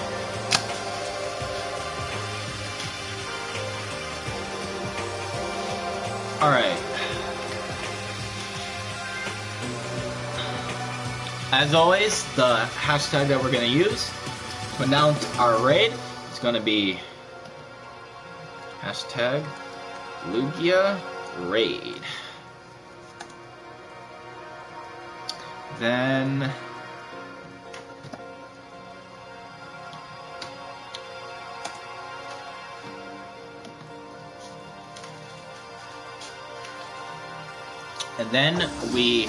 that's going to be what we use next. So without further ado, again, thank you for coming to my live stream. Thank you for watching me play Danganronpa. It's been good today. Well, okay, the Clash Trial was terrible, honestly. Waste of potential. Celeste, wasted potential. Chapter 3 was garbage, in my opinion. So, I will meet you guys there. See you later!